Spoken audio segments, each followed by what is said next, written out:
Welcome to the wildest, most jaw-dropping AITA Reddit stories that Reddit has to offer this week. The video is perfect for those who love drama, moral dilemmas, and a dash of karma. Ready to judge? Let's dive together.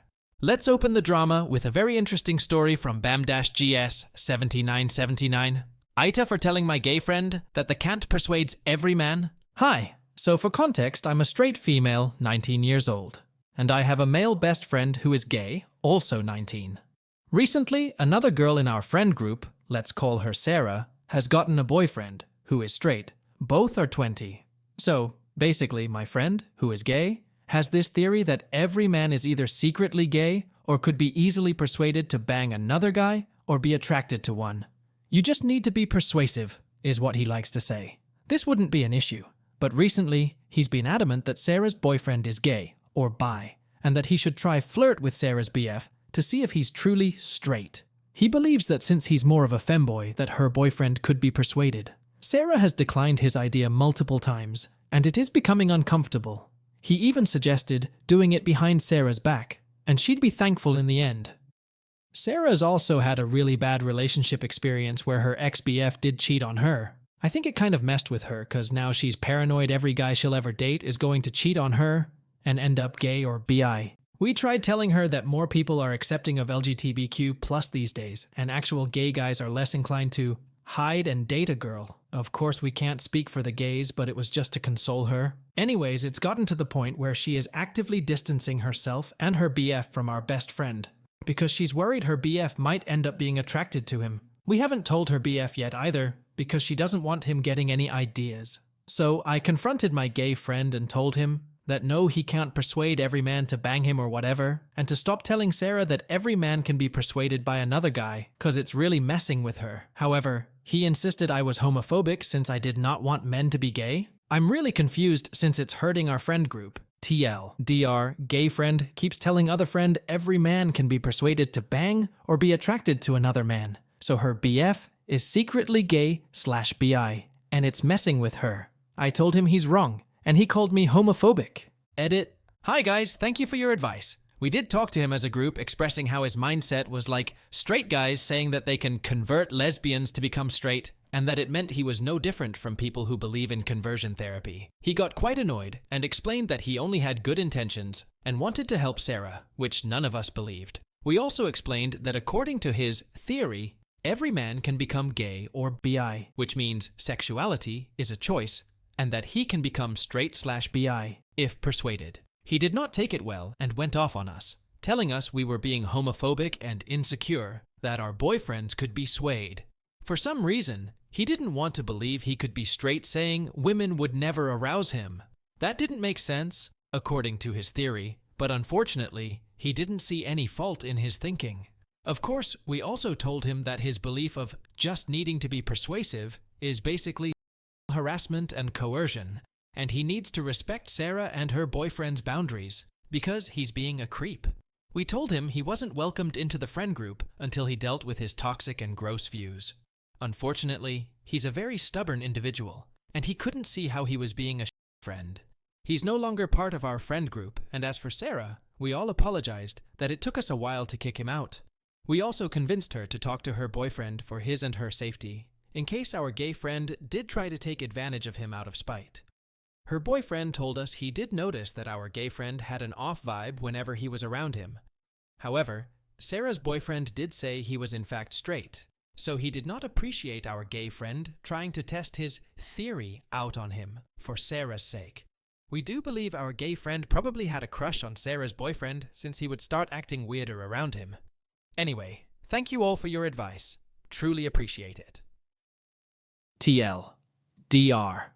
We kicked him out of the group, telling him his views were coercive and constituted harassment. He kept defending himself, saying we were being insecure and homophobic. We didn't listen. He is no longer part of the group, and we've apologized to Sarah for taking a while to kick him out. Sarah also told her boyfriend who wasn't happy. OP is not an AH for standing up to the inappropriate and coercive behavior of his gay friend, and OP is 100% right for defending her boundaries. OP's friend's theory is just nonsense, and no matter what it is, he has no right to make his friend's circle uncomfortable because of his personal beliefs. As for scores, I would rate OP 0 out of 5 on the AH scale, and OP's friend 2.5. Let's now jump onto the next story from girldad_4. I told my girlfriend why my family was giving her bad looks at, and now I am on week 2 of drama because of it. AITA? I, 37M, told my girlfriend, 34F, why my family was giving her bad looks at, and now I am on week 2 of drama because of it. Is this salvageable? I am having a hard time right now because my girlfriend, whom I love, has decided that my whole family hates her, and I am also against her because of what happened when my brother and his family visited. For a little backstory, we have been dating for a little over a year. I am a solo parent, mother is deceased, of 2 amazing little girls, 6 and almost 9. She has 3 great kids, 15F, 14M, 9F. My brother also has 3 kids and comes to visit about once or twice a year for 4 to 5 days. My mom lives very close to me and I see her almost daily. She helps me with so many things and has really been my rock through difficult times becoming a full-time single dad. And I also work full-time as a professional engineer. It's also important to say that during this, her kids were on a trip with their grandmother for 2 weeks, and she stayed home to work. Recently, my brother visited, and we had dinner at my mom's house. And during the dinner, my GF was cussing a lot in front of the kids and everyone. She is definitely a cursor, but it's never been an issue for me. And to me, this seemed out of the ordinary. Just loudly saying f***ing at the dinner table with all the kids present, and my mom's natural reaction was to give her a dirty look. She took this as an insult and quickly left after dinner without barely a goodbye. I tried to play it off, but it wasn't hard to see it wasn't normal. She's usually the one who hugs everyone before she leaves, etc. The next day, after she slept over, she said she wanted to spend the whole day with us, and we had a whole bunch of activities planned. She just needed to go home and get pretty. Fast forward the whole day, and she texted me through the day saying, "I'll be there soon," but we didn't see her until about 4 o'clock. It was a little awkward for me as I told everyone she was coming in the morning. After my brother left, we talked about it, and I told her I didn't like her saying something and not following through. I would have been fine just for her to spend the day doing whatever she wanted and meeting up for dinner, or not at all. I just really dislike it when I'm told one thing then she does another. I expressed that to her, and so it begun. She said I compare her to my ex, reason why I'm sensitive to the "I'll see you soon" thing, and my mom was comparing her to my ex, and I was being unreasonable for wanting her there every second. I do want her there, but also understand sometimes first introductions are better little by little, and she has high anxiety, so it's all good. I told her exactly that before and after, but I stuck to not anting to be strung along.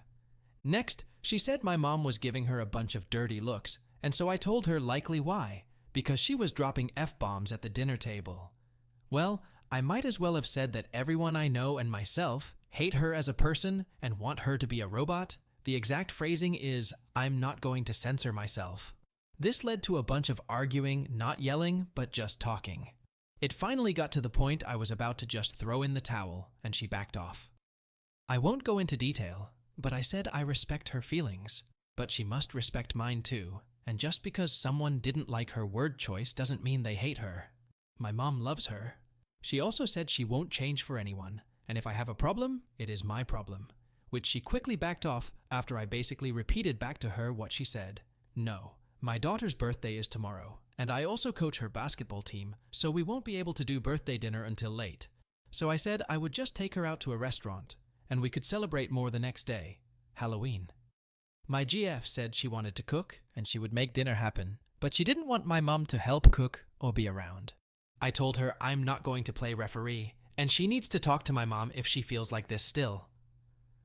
I just want the birthday girl to have a nice dinner. We had the party this weekend. My mom is totally oblivious to all of this, I should add. Now she is mad again, saying I'm not respecting her boundaries and feelings.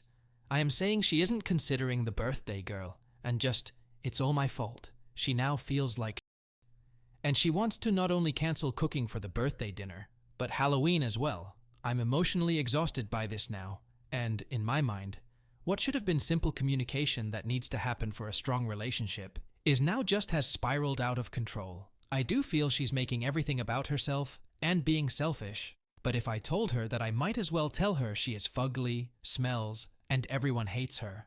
AITA? I really do love her and started imagining our futures together.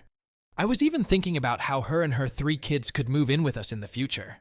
Edit. So, a lot of people are asking timeline. My ex-wife abandoned me with an 18-month-old and 4-year-old about 5 years ago. We introduced kids after dating 6 months. I had a relationship before her last 6 months and ended amicably, but I never talked to her. She cusses and sometimes in inappropriate situations, but this instance was just over the top. Our first year was basically great. That's why I fell in love with her. We had a few arguments, but I'm not a very argumentative person, and I never yell or get super angry. We went on romantic getaways, snowboarded, hiked, kayaked, camped, boating, all sort of great times with and without kids. This all honestly kind of came out of left field, but maybe I missed signs. It's hard to see red flags wearing rose-colored glasses. I see the overwhelming sentiment, and I have a lot of thinking to do. I stood my ground today and just said, we will be doing our own thing for the birthday dinner with just my little family and grandma.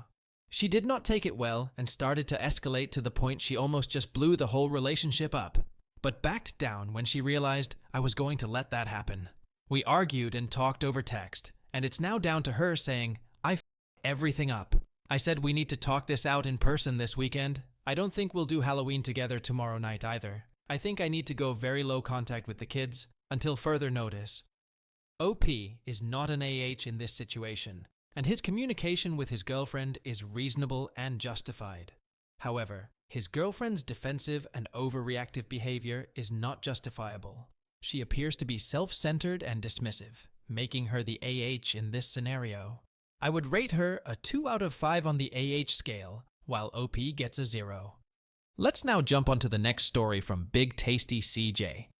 AITA for not giving any money to my friend for his daughter, and telling him it is his fault she is like this. I, 28M, and my brother, 26M, have been collecting stuff for years. Pokemon cards, Yu-Gi-Oh cards, comics, soccer cards, figures, etc. Simply because we love that type of thing and know their value. Now my friend, let's call them Han, 39M, wants me to donate to his daughter, 14F, who has been put into a private rehab clinic for alcohol and substance abuse. Yes, you read that right. And wants me to help cover the costs. Han knows that I have a very well-paying job and thinks that I, as his daughter's uncle, non-biological, should help him cover the cost of his daughter's rehab. For context, Han is one of these lenient parents. And I don't mean lenient by Japanese or Asian parent standards. I mean, you can do what you want, I don't care type. And his daughter did just that. Me and Han came from very strict Japanese households and have joked many times over some things our moms and dads used to say and do to us when we were naughty. Me and Han met when I first came to the UK, 2017, to start my job, and we became very close friends. He and his wife and daughter even started calling me Uncle CJ, my first and last name combined. Me and Han used to work at the same place until early 2022, when Han decided to leave work to pursue a YouTube career. It is not going well for him, and started being even more distant with his daughter, doubling down on the do what you want, I don't care attitude with her. Although Han's daughter has not dated anyone, and refuses to have boyfriends, she wants to wait until marriage for any type of intimacy. She has formed a very close friendship with a quiet girl from her school who is in a similar situation as her. She has a very relaxed parent setup. Just like Han's daughter, at first the two would sneakily buy things like energy drinks and drink them before school. Nothing really harmless. Teens drink energy drinks and coffee all the time on the way to school, and they thought they were being rebellious. Then things took a turn when she started staying over at this quiet girl's house. She would come back smelling of alcohol and cigarettes, and Han, being the great parent he is, simply said, "Don't do drugs, kids," and laughed. I spoke to her, however, asking her why she smelled like alcohol and cigarettes, and was met with, "My friend's mom and dad smoke and drink sometimes."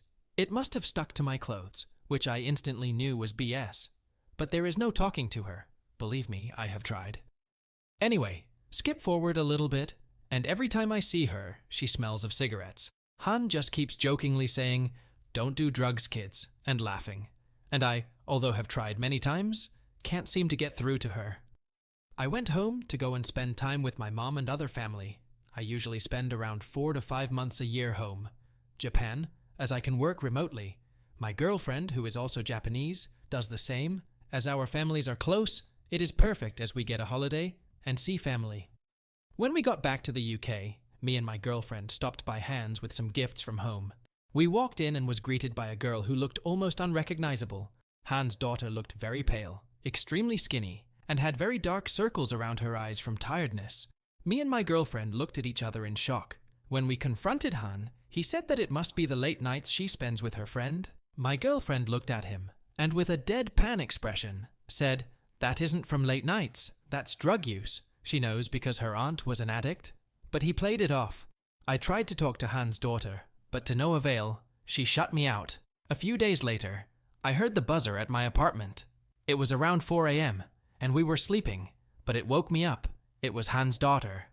I buzzed her in and let her come in. She ran to me, hugged me, and started crying, telling me about the things she and her friend had done. She went into painful detail on how her and her friend would buy substances, go to her friend's room, and take them, then pass out, and how she had cravings for more alcohol and substances, and wouldn't be able to control herself until she had taken some more. I comforted her, made her some food, and we spoke. I let her cry, vent, and let out all her frustration. Then I took her home. I forced Han to help his daughter, and he finally put her into a private rehabilitation clinic, which is fairly expensive. Han was covering costs first, but quickly started running out of money around week 4, and expects me and my girlfriend to cover the costs, or at least donate to them, as I was the one who told him to get her help. He then suggested that I sell mine and my brother's collections, which are worth a lot. But I refused, and told Han straight that it was his fault his daughter was the way she is, and that I wouldn't be paying a penny towards her care. Han was shocked, and started berating me about how we are brothers, which, while I do see him as my brother, I also need him to realize that he caused this by not being there for his daughter. It's his mess. I warned him many times. Now he needs to fix it. His wife is just as useless as Han, if not more so. So I won't be paying. That is final, but I do feel bad. So am I the asshole? Edit. I am sorry about not using paragraphs first time. I was just so shocked that it slipped my mind. Also, I will keep you all updated when / if anything more happens. But right now, Han and his wife aren't talking to me and my girlfriend, despite us reaching out several times. OP is certainly not an AH for refusing to cover his friend's daughter's rehab costs because it is not his responsibility. Another reason is that OP's friend is mainly responsible for his daughter's drug abuse, as he never cared about her. So, I would rate OP 0 out of 5 on the AH scale. As for OP's friend, he is an AH for being entitled and dependent on OP, and his statement that OP should pay for rehab costs because he insisted on his daughter's treatment is beyond comprehension, and a big red flag of entitlement. So, OP's friend is an AH, and I would rate him 3.5 out of 5 on the AH scale. Let's now jump onto the next story from unknown_user. AITA for refusing to share inheritance with steps and half-siblings. I am 24M and twin sis 24F. We lost out mother when I was 8, but her memories forever will be cherished, because she was the textbook mom every kid wanted. 2 years after Dad remarried with a woman who tried to impose herself as mom on us and forced her kids on us who were 5 at that time, and twins, 1M and 1F. They met at some twin children activity contest. A year later, our half-bro was born. She was also physically abusive, but stopped with sis, who gave it back, and later me when I gave it back. My sister and stepmom used to have fights daily, as my sister is very strong personality, and stepmom couldn't impose herself on us. Our dad, 49M, used to take our stepmom's side, because she used to act all motherly in front of him whenever he came back home. Also, he used to spend time more with steps, and those kids used to cling on our dad whenever we had time with us, as their father isn't involved. It also led to dislike towards half and steps. I don't see them as siblings. We never had individual time with our father. And that biatch of woman never let it allow. They used to impose babysitting on us, but we refused to take care. It led to more bitterness, as once we didn't feed kids for whole day, and it was massive fight. They call me big bro, but I don't talk to them, and contact with father is due to fact I love him. My sister and me both are engineers and already working in great jobs. Our step-biatch wanted us to go for some local degree in arts, but finally Dad put his foot down. She said it will be huge bill, but Dad said he had saved enough for us.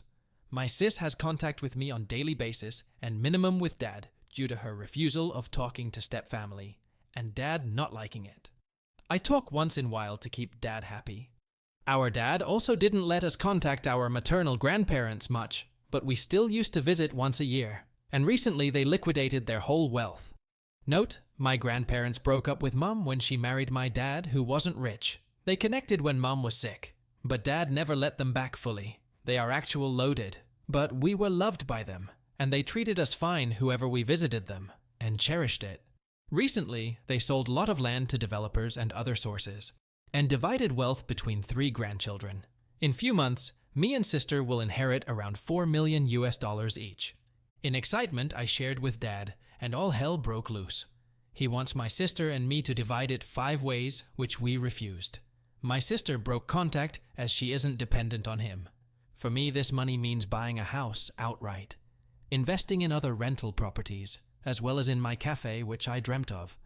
Dad is saying he will break every relation with us if we don't give money to other 3, whatever he was. He was still an involved dad, but I don't have love for those kids. I won't share a single penny with them. If tomorrow our parents pass always, they can go to orphanage. We just don't love them. But I don't want to lose Dad. I told him that he once again chooses his stepfamily over us, and he said we should have compassion. Edit to add. Those kids are not some innocent children. They even said our mother is your mother, and they were glad our bio mom was dead. It was last straw for us. They said it when they were 12, not 4. Also, people who are mocking my English, saying it's fake because engineers should write better English.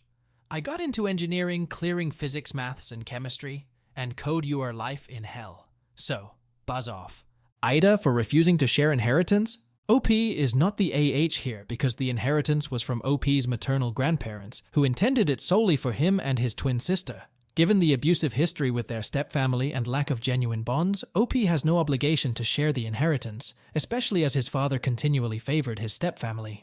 So, OP is not an AH in any way, and I would rate him 0 out of 5 on the AH scale. And OP's abusive stepfamily is an AH, and give them 2.5 out of 5 on the AH scale. Let's now jump onto the next story from Miserable-Aid 1369. AITA for calling out my friend for spending less time with me and more time with her ex-best. Alice had a best friend, let's call her Lisa. Lisa and Alice were very close as friends can be. I liked Lisa, and we all hung out very often and got along well. We all started becoming friends, going out together, hanging out, having sleepovers, attending parties together. We all hung out, and I enjoyed both Alice's and Lisa's company. I recognized how close they were and never wanted to intrude on any friendship. So whenever I would see Alice, I would always extend any invitation to Lisa. One day, Lisa is having a New Year's party. Alice asks if she can invite my sister and Lisa says no. I really didn't mind because I had previous plans, but Alice was upset because she was confused as to why Lisa suddenly didn't want to have me around. I didn't think much of it, or even make an issue. I liked Lisa, and I was busy anyway. But Alice thought it was strange. Among this and other reasons, Alice and Lisa had a falling out and ended up drifting apart. For 3 years after that, Alice and I became extremely close. I wanted to be there for her, and I viewed her as family. She was an important friend of mine, and especially after her losing Lisa as a friend. Naturally, we became closer and hung out a lot. Fast forward years later, Alice tells me that Lisa had reached out to her, hoping to reconcile and reconnect.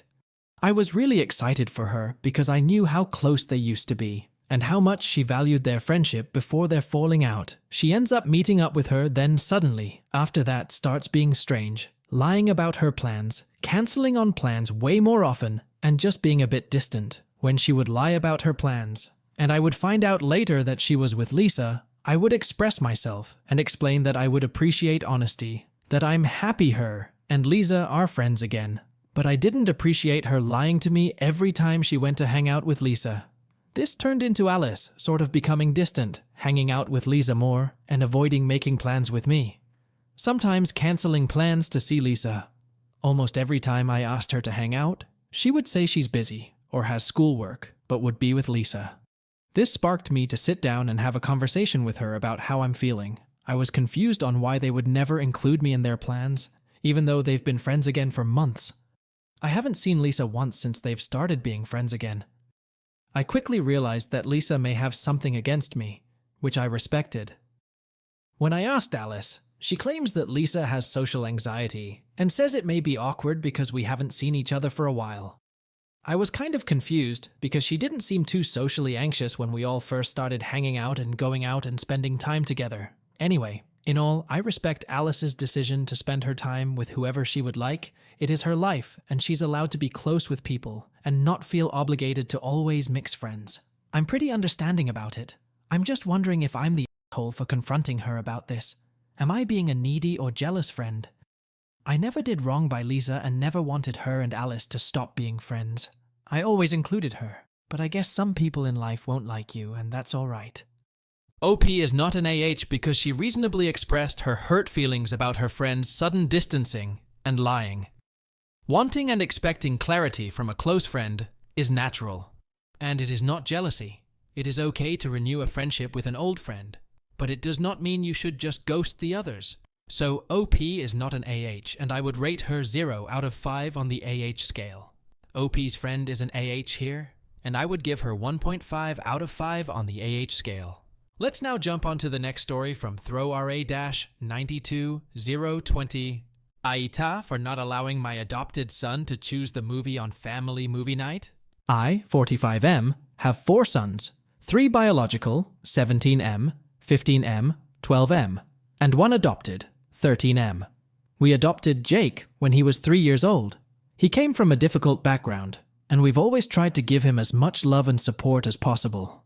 But if I'm being honest, it hasn't been easy. Jake has always been more of a challenge compared to my other boys. He's extremely sensitive and gets upset over the smallest things. Due to the trauma he experienced early on, Jake is mentally and emotionally more like an 8 or 9-year-old, even though he's 13. This isn't because of any special needs. It's just the result of what he's been through. When he was younger, he struggled a lot in school, to the point where he was eventually expelled from his primary school for behavioral issues. It was a tough time for our family. We ended up enrolling him in a social, emotional, and mental health school, which costs around £70,000 per year. While the school has helped him somewhat, Jake still causes a lot of problems. The school often calls us because Jake's had a meltdown or couldn't handle something, and it's clear he needs a lot more attention than our other kids.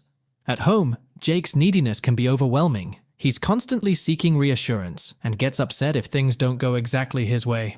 My wife has always been very patient with him, maybe too patient in my opinion. She tends to cater to his needs a lot more than the other boys, and I can see it starting to wear on them. I can tell they're starting to feel like Jake gets special treatment. Earlier today, during our usual Saturday family movie night, this issue came to a head. We always vote on the movie to keep things fair. The older boys and I wanted to watch the first Avengers movie. When we voted, Jake was the only one who wanted to watch Spider-Verse instead. Jake loves Spider-Verse, and we've watched it several times before. Seeing how upset Jake was getting, my wife suggested that we just watch Spider-Verse to avoid a meltdown. She felt it wasn't worth the fight and wanted to keep the peace, especially considering how sensitive Jake is. But I felt like it wasn't fair to the other boys who had won the vote fairly. I said no, we're sticking to the movie that won the vote. Jake, predictably, got really upset, stormed off to his room, and refused to come back downstairs. After the movie, my wife and I had a huge argument. She said I was being too harsh and that I don't understand how difficult things are for Jake because of his past. She thinks I should have just let him have his way to avoid the conflict. But I'm tired of walking on eggshells and constantly giving in to Jake at the expense of the other boys. I don't think it's right to let Jake dictate everything just because he's more sensitive. AITA for not letting my adopted son choose the movie on family movie night, even though it upset him and led to a huge argument with my wife? Update. Hi all, this is an update to a post I made about 4 months ago. For full context, you might want to check out the original post. After reading through your comments and taking some time to reflect, I came to realize I've been too harsh on Jake. not just regarding the movie night incident, but in general. Jake has had a difficult journey since he joined our family, but that's not his fault. When we chose to adopt him, we committed to supporting him through every challenge. He didn't choose his trauma, and he certainly didn't choose to end up in a family where he might feel different from his siblings. That responsibility lies with us. We've made a few changes, starting with family movie night. Instead of voting, which often left Jake feeling excluded, we've switched to a rota where each person takes a turn picking the movie. This simple change has removed a lot of the tension and has made movie night feel more inclusive for everyone. I honestly can't believe I didn't think of it sooner. Thank you to everyone who suggested it. In hindsight, I realize my original post felt more like a venting session, and I regret the way I spoke about Jake. I needed to get those feelings out, but now I understand it wasn't fair to talk about him in that way, even anonymously. Since then, I've started journaling to work through my emotions privately and with a clearer head. I'm grateful for the wake-up call your comments provided. One point raised repeatedly in the comments was the glass child concept. The idea that our other boys might feel overlooked because of Jake's needs. That really hit home for me. To address this, we've started a new Sunday tradition. Each Sunday, I take one of our boys out for a full day, just the two of us, doing something he chooses. It's been great for all of us and has given me precious one-on-one time with each of my sons. My relationship with them feels stronger, and it's something I look forward to every week. Jake and I also had a long heart-to-heart after my original post. He opened about feeling like his opinions and wants don't matter, and that he sometimes believes I love my other boys more.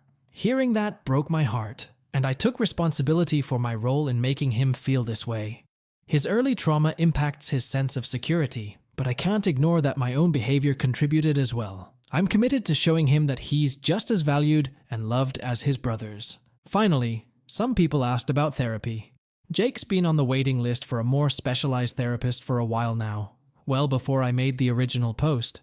In the meantime, he does receive some therapy through his school, which helps, but we know he'll benefit much more once he has consistent access to a trauma-informed therapist. We're hopeful this will come through soon. Thanks again to everyone who shared insights and advice.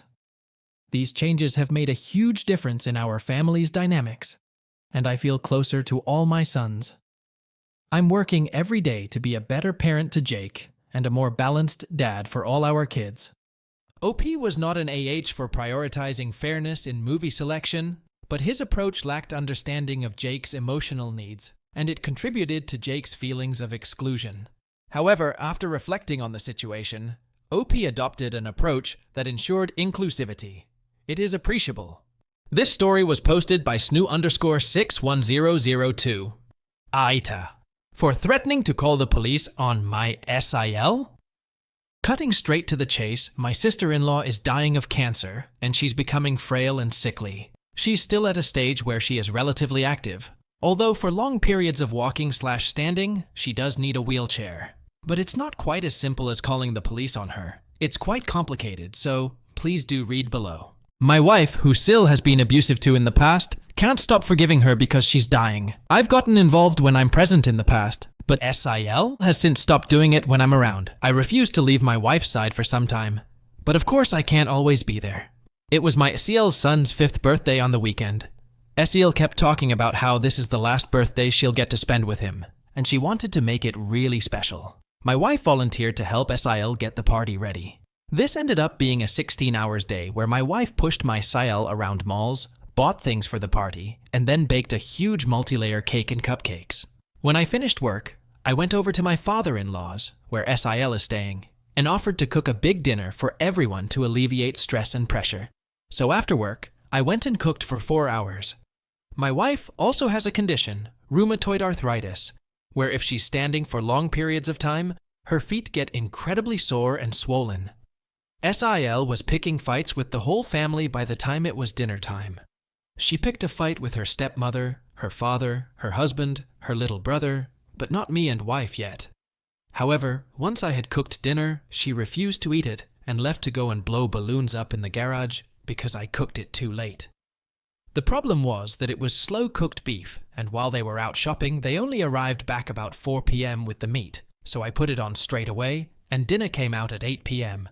But then after finishing the balloons, to cut a long story short, SIL came and had a go at us for taking so long to cook and to bake.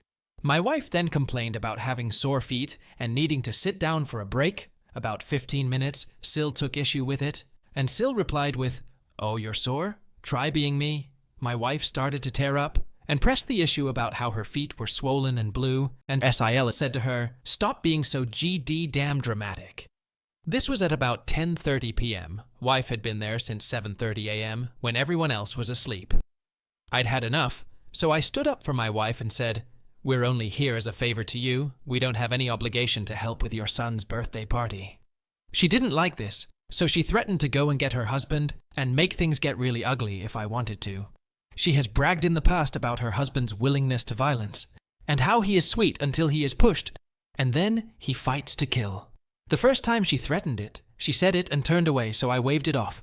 She came out and had another go at my wife. I told her to back off. She tried to kick us out. I told her it's not her house, it's her father's, and my wife is his daughter too, so has every right to be there. She then said again, "Okay, you don't want to leave?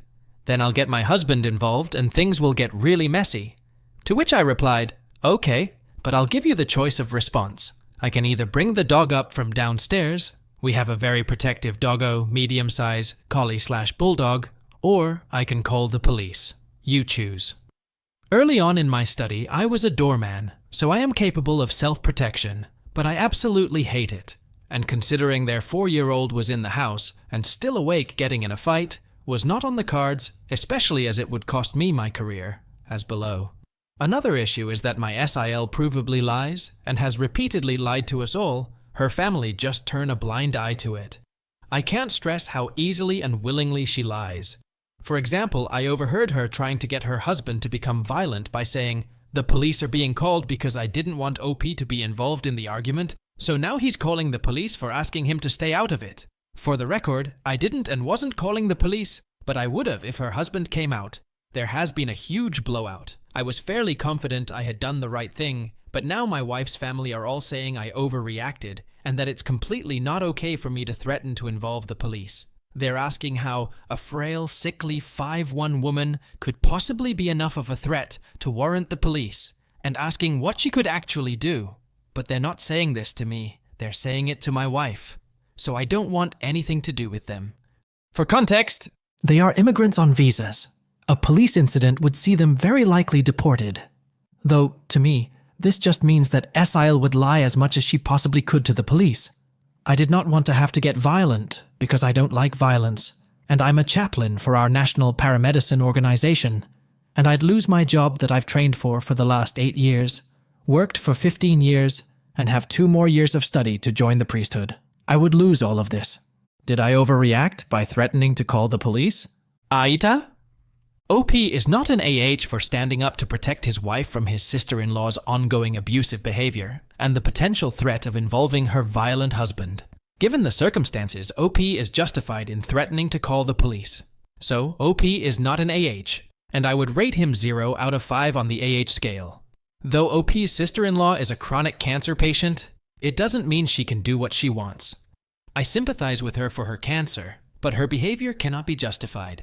For this reason, I would rate her 2.5 out of 5 on the AH scale.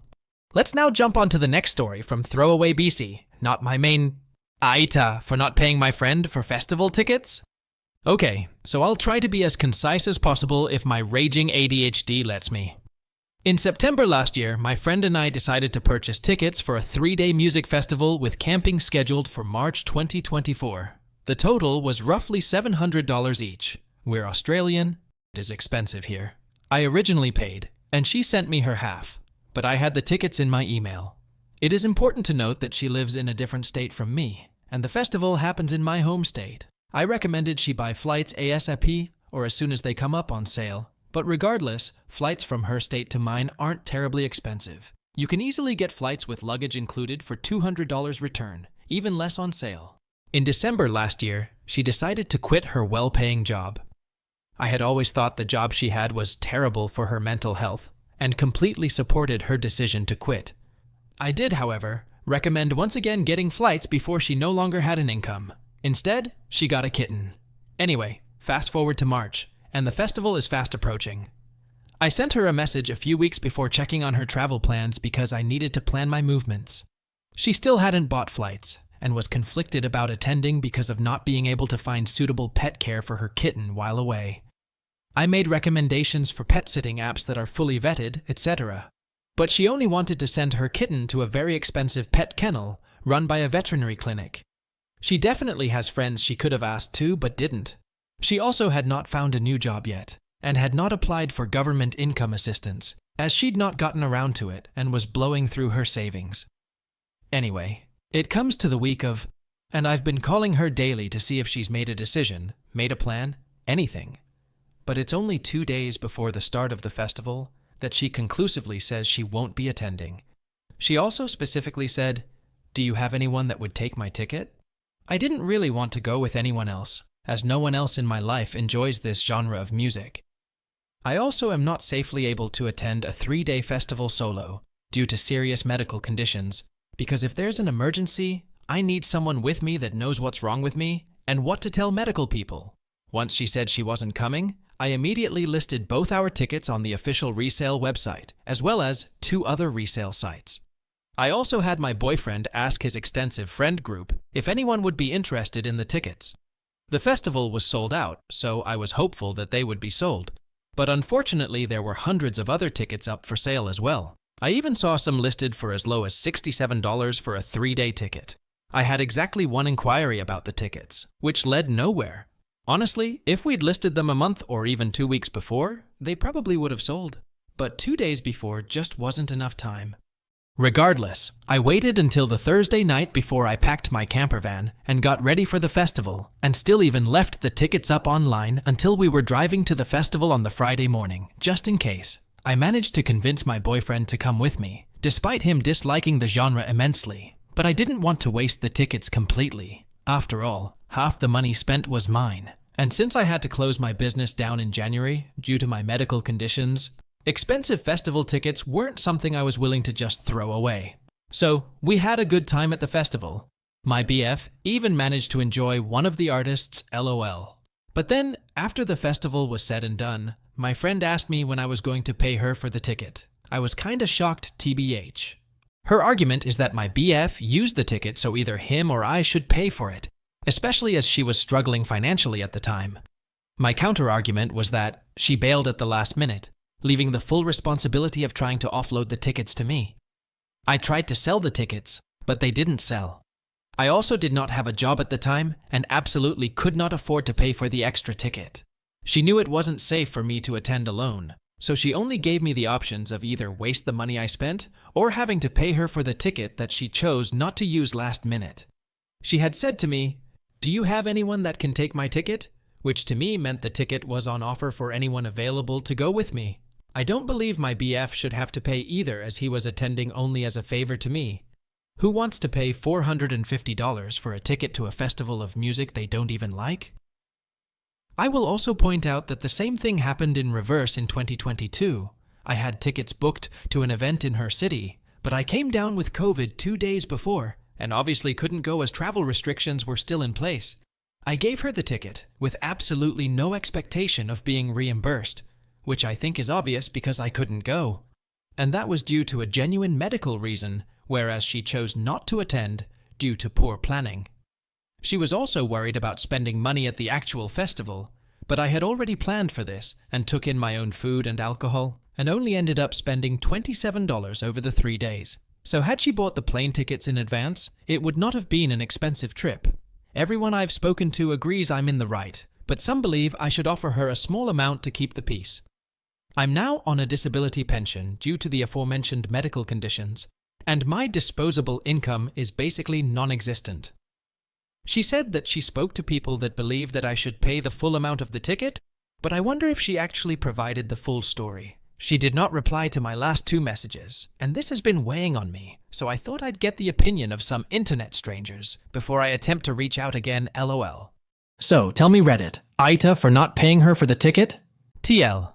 DR. Friend decided not to attend a 3-day festival last minute. I can't go solo due to medical conditions.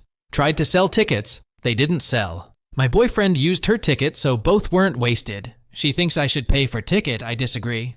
OP is not an AH for asking for the money for the ticket that went to waste because of her friend. So, I would rate her 0 out of 5 on the AH scale. On the other hand, OP's friend is an AH for poor planning and choosing not to attend the event. So, I would give her 2.5 out of 5 on the AH scale. Let's now jump on to the next story from Well Damn It, Jerry.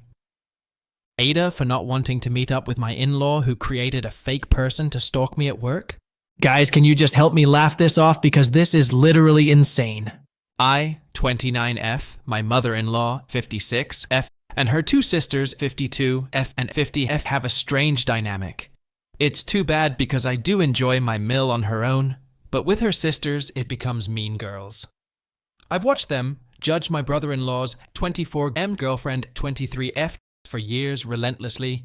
Now I'm on the chopping block. Also, please don't drag my husband, 28M, on this. He is supportive of me while he's unraveling years of clear abuse from them. I am patient with him on navigating the realization of abuse, while he is patient with me on adjusting to their expectations. He is seriously very understanding in this, and anytime he suggests he could send a message, I tell him it's between me and them. Recently, our life has been harder, because my visa expired from a country he and I moved to together, so I'm at my family member's house while he is still abroad and completing the semester. And to preface, I knew how mean they could be to me only once I got married, ignoring me, judgment of my choices, general nosiness, and minimal assistance on everything overall. One aunt was in town last week, across the country where she lives, and far from the other sisters too, for unrelated matters. We've seen each other twice in life. Once at my husband's college graduation and at my wedding. Other than that, we have no relationship other than an Instagram story comment here and there. She suggested we meet up and we did plan for it. We tried twice and she cancelled both times. By that point in my head I'm thinking, oh well, next time. Because I also was doing this against my own desires. I am sure she wanted to meet with me to get the scoop on my husband and I, or to try to convince me to move back to the US.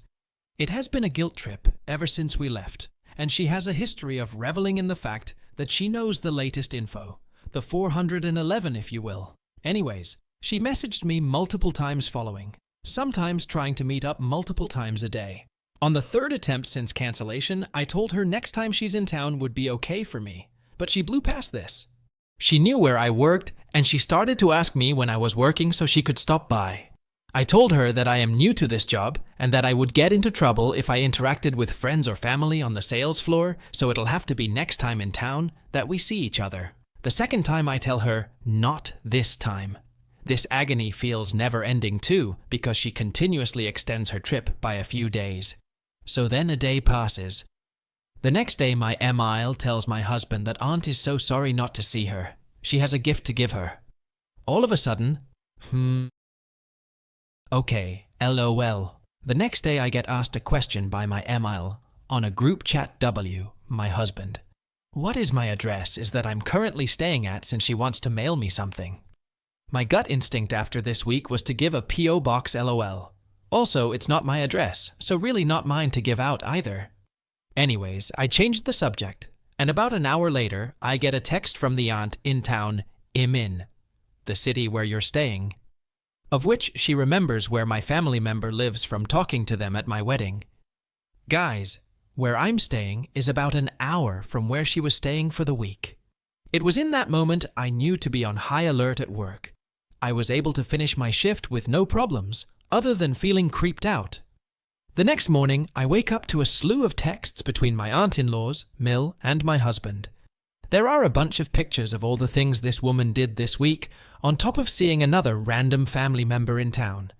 Then she mentions, "Went to your job yesterday and asked some of the gals if you were working. They said they never heard of you." Guys, my hunch was right that she showed up, but the graces of God prevented her from coming to the top floor where I worked. I responded by saying about 1,000 people worked there and I just started 2 weeks ago, so it's very likely that they didn't know me. A few chats later, the other aunt started to text, of which she hasn't commented in that chat, but 3 or 4 times total in the year, we've had this chat. "My friend has a daughter who just got a job there. She's going to be working in your department. Which name do you go by? She's going to come find you.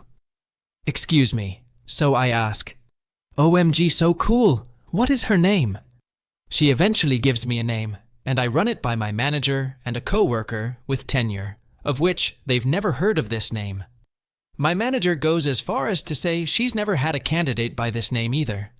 So, I'll ask the aunt, does she work at blank location? My company has 2 locations in town, and crickets. 24 hours later, I message, hey, did you find out if they work at that location? I've asked a few other co-workers, and they recognize the name. I'd love to meet her, and crickets. Nothing. Zilch. I sent that message almost 8 hours ago, LOL. The kicker in all of this is that the aunt is coming back to town in 2 weeks for an interview, because she plans on moving here WTF. So here we go again with a week of terror shortly. I'm not out of the woods yet, for potentially a long time. I've officially hidden my story from their entire family. I don't feel comfortable about them knowing what I do on a daily basis anymore. I come from a small family of literally 2 people who I'm in contact with on a daily basis, so this is jolting to me. I'm worried by them pushing me so hard throughout the week that if I give in to the aunt's demands to see me, that they will know they can control me as long as they go to the extremes with me. I'm not interested. What should I do next time she's in town? I know that I could just meet up with her. It'll only take an hour. But I'm afraid she'll continue to cancel on me just to F with me. Or worse, we would actually meet up. TLDR, my distant in-law is in town, and because I wouldn't meet up with her, she showed up at my workplace and eventually lied about someone at my job being a family friend who was coming to find me. She will be back in town in 2 weeks, and I'm not sure how to handle that. AITA? OP is not an AH for protecting her boundaries and feeling uncomfortable with her aunt-in-law's invasive behavior. Instead, OP's aunt-in-law is an AH for continuously pushing and stalking her at work, which cannot be justified at any cost. Maintaining distance from such people is necessary. As for scores, I would rate OP's aunt 2.5 out of 5 on the AH scale, and OP gets nothing. Let's now jump onto the next story from Fun Concert 1690. AITA for wanting to potentially go no contact with my in-laws? My wife, 24F, and I, 24M, have been together for 6.5 years now, married for 1.5. We are having a disagreement on whether or not we should potentially temporarily go no contact with her parents, my in-laws, until they start acting like grown-ups. For some backstory, my wife's parents, especially her dad, have hated that we are together. I was raised in a semi-traditional household where I was taught to be a gentleman. Open doors for women, get their chair for them at dinner, etc. Her dad has always hated that I do these things, saying she doesn't need a man to do that for her. My wife, however, loves that I do it. This is just the start of the hatred for our relationship. Over the course of the next 5 years of us dating, my wife and I have heard a series of comments from her dad about how he doesn't like that we are together. Things like, "You really like this guy. Your last boyfriend was better than him. And I'm surprised you would rather date him than another woman. My wife is bi." After 3 months of this, my wife decides she was sick of the comments, and some other details I won't get into unless I have to, and moved out of her parents' house. This wasn't the best move because we were both 18 and still in high school. Both of us graduated. But I was done with my required credits and working full-time, so we got a place together and made it work. This move was followed by comments from my wife's parents about how I stole her away from them. Fast forward to our wedding, and at this point, we have still been dealing with the disapproving comments from her dad especially. In the meantime, her parents had moved to Texas. Dad is military. Her parents did not attend the wedding. Her dad ended up on deployment, and her mom wasn't willing to fly. I offered to fly to Texas and drive her mom to the wedding and back, and then fly back home to Utah after taking her back to Texas. She declined. Now, fast forward to when my wife and I had our baby. Her parents had made a trip to visit about 2 weeks before the birth, and everything was great. We had no issues with them. My wife and I both made comments after they left about how maybe they were finally done with all the childish comments. 3 weeks later, our baby was about a week old, and her parents make another trip to see the baby. Things went well for the first 2 days. Then on the 3rd day, I came home from work, and my wife and I got into a minor dispute in front of her parents. IK not great. Her dad tried to butt his nose in with one of his snide comments, so I asked him and his wife, if they would step out so my wife and I could talk in private. They both ignored me, like, didn't say anything at all. My wife and I moved upstairs, as we should have in the first place, and finished discussing our disagreement and came to a compromise. Then we both decided that her parents ignoring me when asked to step out was out of line since it was our house. So we went downstairs and nicely told her parents that if either of us asks them to step out, it would be appreciated if they would listen since it's our house. This turned into a huge argument between us and them, which slowly slid into them slandering our relationship/decisions, and especially slandering me. As a result, we told them to leave and go home because they weren't welcome here. They refused until they finally left our house 2 hours later. The next day, they texted my wife wanting to go and do something with us, like nothing had ever happened. We didn't know what to do and made the mistake agreeing. Shortly after, they left and headed back home. 2 months later, my in-laws texted my wife saying they had taken time off and were coming to visit again in October 2024. They didn't ask us about if the dates they were coming would work for us before taking the time off and telling us they were coming. I was irritated by this, but I caved and decided to let them come anyway because my wife talked me into it. Well, now they have showed up a day early and also informed us they are stay 2 days longer than we were told. I'm not the type to hold a grudge, but I'm already not ultra thrilled about them coming at all after the disrespect that occurred during their last trip. And now they just decided to take a trip here and extend the length of it without clearing it with us first? Even though my wife and I specifically asked them to clear dates with us multiple times since we are hosting, and all 3 of the trips they've taken her weren't cleared with us beforehand. Am I the AH for wanting to put our foot down and possibly go no contact temporarily until they start respecting us and our boundaries? OP is not the AH for wanting to go no contact with his in-laws. He and his wife have repeatedly communicated their boundaries, which his in-laws have always disregarded. Their disrespectful comments and refusal to listen to requests during visits demonstrate a lack of maturity and respect for OP and his wife's relationship. In this situation, OP's response is reasonable. So, OP is not an AH. Rather, his in-laws are AHs, and I would give them a 3 out of 5 on the AH scale. Let's now jump onto the next story from firm_camera_5724. AITA for not wanting to talk to my friend because she woke up the whole neighborhood and my parents while she threw a drunken temper tantrum. I, 22F, have been friend with B, also 22F, since our senior year of high school. She was the new girl, and we had a few classes together. From afar, I loved how outgoing and free-spirited B was. B was everything I wanted to be during that time. I wasn't shy per se, more so a little quiet, and I really tried being focused in class, also on focus pills, aka Adderall. I was diagnosed with ADHD my freshman year of HS, so I've been on a strict plan since then, trying to focus in school. B was also diagnosed with ADHD around her sophomore year of college. I'm not sure what her plan for success was. All I know is that she just takes her pills for school and moves on with her day like normal. B and her husband moved in with me at the end of summer because she got into a fight with her husband's cousin, who was co-renting with them. They needed a place to live, so I asked my parents if it was all right if they could take the vacant small room and pay rent. My parents said yes, and so they moved in. Everything was going fine. I laid some ground rules. For example, I know we're best friends, but from the beginning I told her I did not want to get involved in her relationship troubles, and vice versa. Can she vent? Of course. I'll give my opinion only when it's needed, but I did not want to be caught in the middle if it did happen. Well, fast forward to this Hallow weekend, we all went out. B, her husband, my husband, 2 of my husband's cousins, and I all went out to the city. Recently she had been fighting with her husband more often. She'd tell me she did not want her husband to go out with us. I told her maybe before going out, it would be a good idea to patch things up, or else things can get really ugly once you're drunk, and think certain things/actions are okay to do just because you're fighting, things that are really hard to go back on, like infidelity. B understood what I was saying, but she never told me if they patched things up. All I know is that they went out with us. Everything was going fine. We went out to a club, danced a bit, moved on to the next club, and that's when everything went from great to bad. B and I had the same amount to drink. We weigh the same, and I drink less, so I thought her tolerance was higher than mine. At this point, I was so drunk. We were both in line for the bathroom.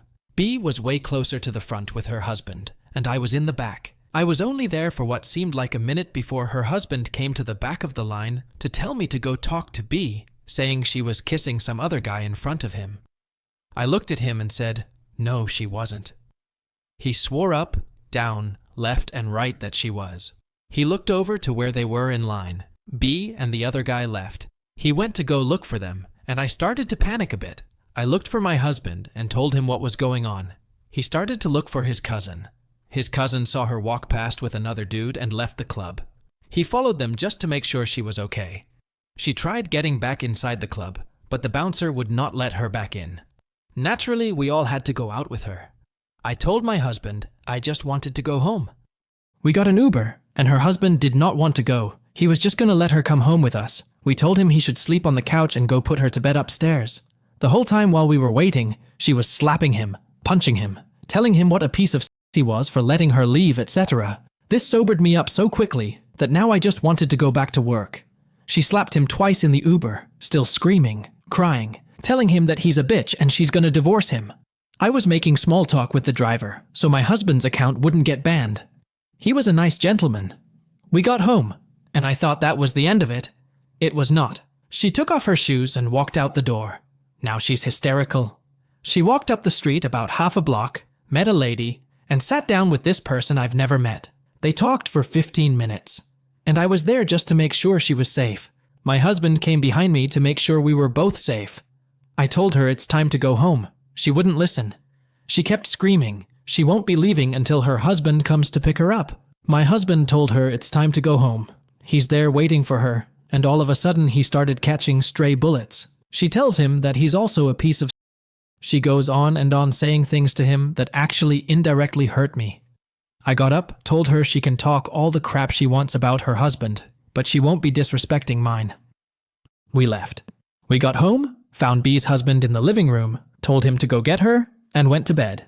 Now, this is where I want to say the story ends. Nope. Her husband leaves, not sure where he went. She comes back and starts screaming, "Where's my husband?" She goes back out on the street. At this point, all 5 different neighbors are up and outside, asking what happened and why she's screaming bloody. My dad calls me to go get my friend because all of the neighbors are up, and so are they. Side note, it's one thing for my neighbors to get up, but when you embarrass me in front of my immigrant parents like that, who I love and respect, there's no going back from that. I go get her. I'm so livid. I tell her to shut up. She will not embarrass me like that in front of people, no matter how drunk she is. We sit her down, and she will not stop. She's screaming and crying in front of my parents. I saw their faces, and it's like my mind flipped a switch. I started to get violent. I didn't know how else to make it stop. I lunged towards her, but not before my husband began to hold me back. I started screaming, matching her tone, to tell her that she is an ungrateful. I give you a roof over your head, and this is how you treat me? That's so f***ed up, B. How could you act like this in front of my parents when all I've ever done is help you? This was something my parents have only seen once, when I'm under an unfathomable amount of stress. My husband had never seen that side of me. I was hyperventilating. My parents started to hug me. They've never hugged me like that, ever. They were saying some stuff to calm me down, but at this point, I blacked out. My parents said she got in her car and drove away. For the next few hours, she started texting my phone, saying if we didn't call her husband, she would crash her car. She texted me 4 times that night, saying she will crash her car. I stopped interacting with her. It was 2 a.m. at this point. At 5 a.m., she texted my phone to open the door. She'd found her husband and needed us to let them in. I woke up a few minutes before my alarm and went to work like normal, just with puffy red eyes. The whole night, I could not wait to get to work. I needed my routine back. My parents told me the next day that she didn't calm down until I had my panic attack. They sat B and her husband down and told them that was to never happen again. If it did, they would be evicted without notice. They also mentioned they had video recordings of everything. If her husband wanted the recordings to use against her, they were willing to give them to him. My dad on my part said I'm not to go out with her anymore. She said sorry, and she had her husband translate what had happened because my parents only speak Spanish. It sounded like she was blaming her ADHD for everything. She takes pills, and they might have crossed with the alcohol. Regardless, that did not excuse her actions that night. I've told her in the past she should wait for her body to get rid of her medication if she knows she's going to binge drink. B texted and apologized. She wants to talk in person. How do I tell her I don't want to be her friend anymore? She brought out a side of me I hadn't seen in a very long time. The living room triggers me. Looking at her brings me back to that moment. Every time I shut my eyes, my dreams bring me back to me almost beating the crap out of her to stop. I don't know how to proceed. My nerves have been everywhere. I almost just want to block her out of my life completely. I don't want to be friends with someone abusive, manipulative, violent, and who brings out the worst in me. Not to mention she only calmed down when I completely and utterly lost my cool. I'm not a confrontational person. Even writing about this just makes me nervous. OP is not an AH here. Rather, OP's friend is an AH, a big AH, for her disruptive and disrespectful behavior. It is reasonable for OP to want to distance herself from her friend and set boundaries. OP did nothing wrong. As for scores, I would rate OP 0 out of 5 and her friend 2.5 out of 5. The story is from Lazarus Throwaway. I came back from the dead and nuked ex-fiance's life insurance money plans. Throwaway for obvious reasons. So I will start this story by saying that I don't think I am a good person, and a story with some collateral damage. But this is a story about one bad person getting revenge on another bad person. Backstory. I, 34M now, was raised by a single mom because dad passed away when I was younger, but I had many male role models in older brothers, and he left behind a generous life insurance policy, so I largely had a good upbringing. However, I was not ever very social, and from my early teens, I spent a lot of time in front of my computer. This habit got worse as I went to college, and it resulted in me spending 80% of my time gaming, working, reading, or whatever on a screen. As a result, I was not very attractive and quite obese at the age of 20.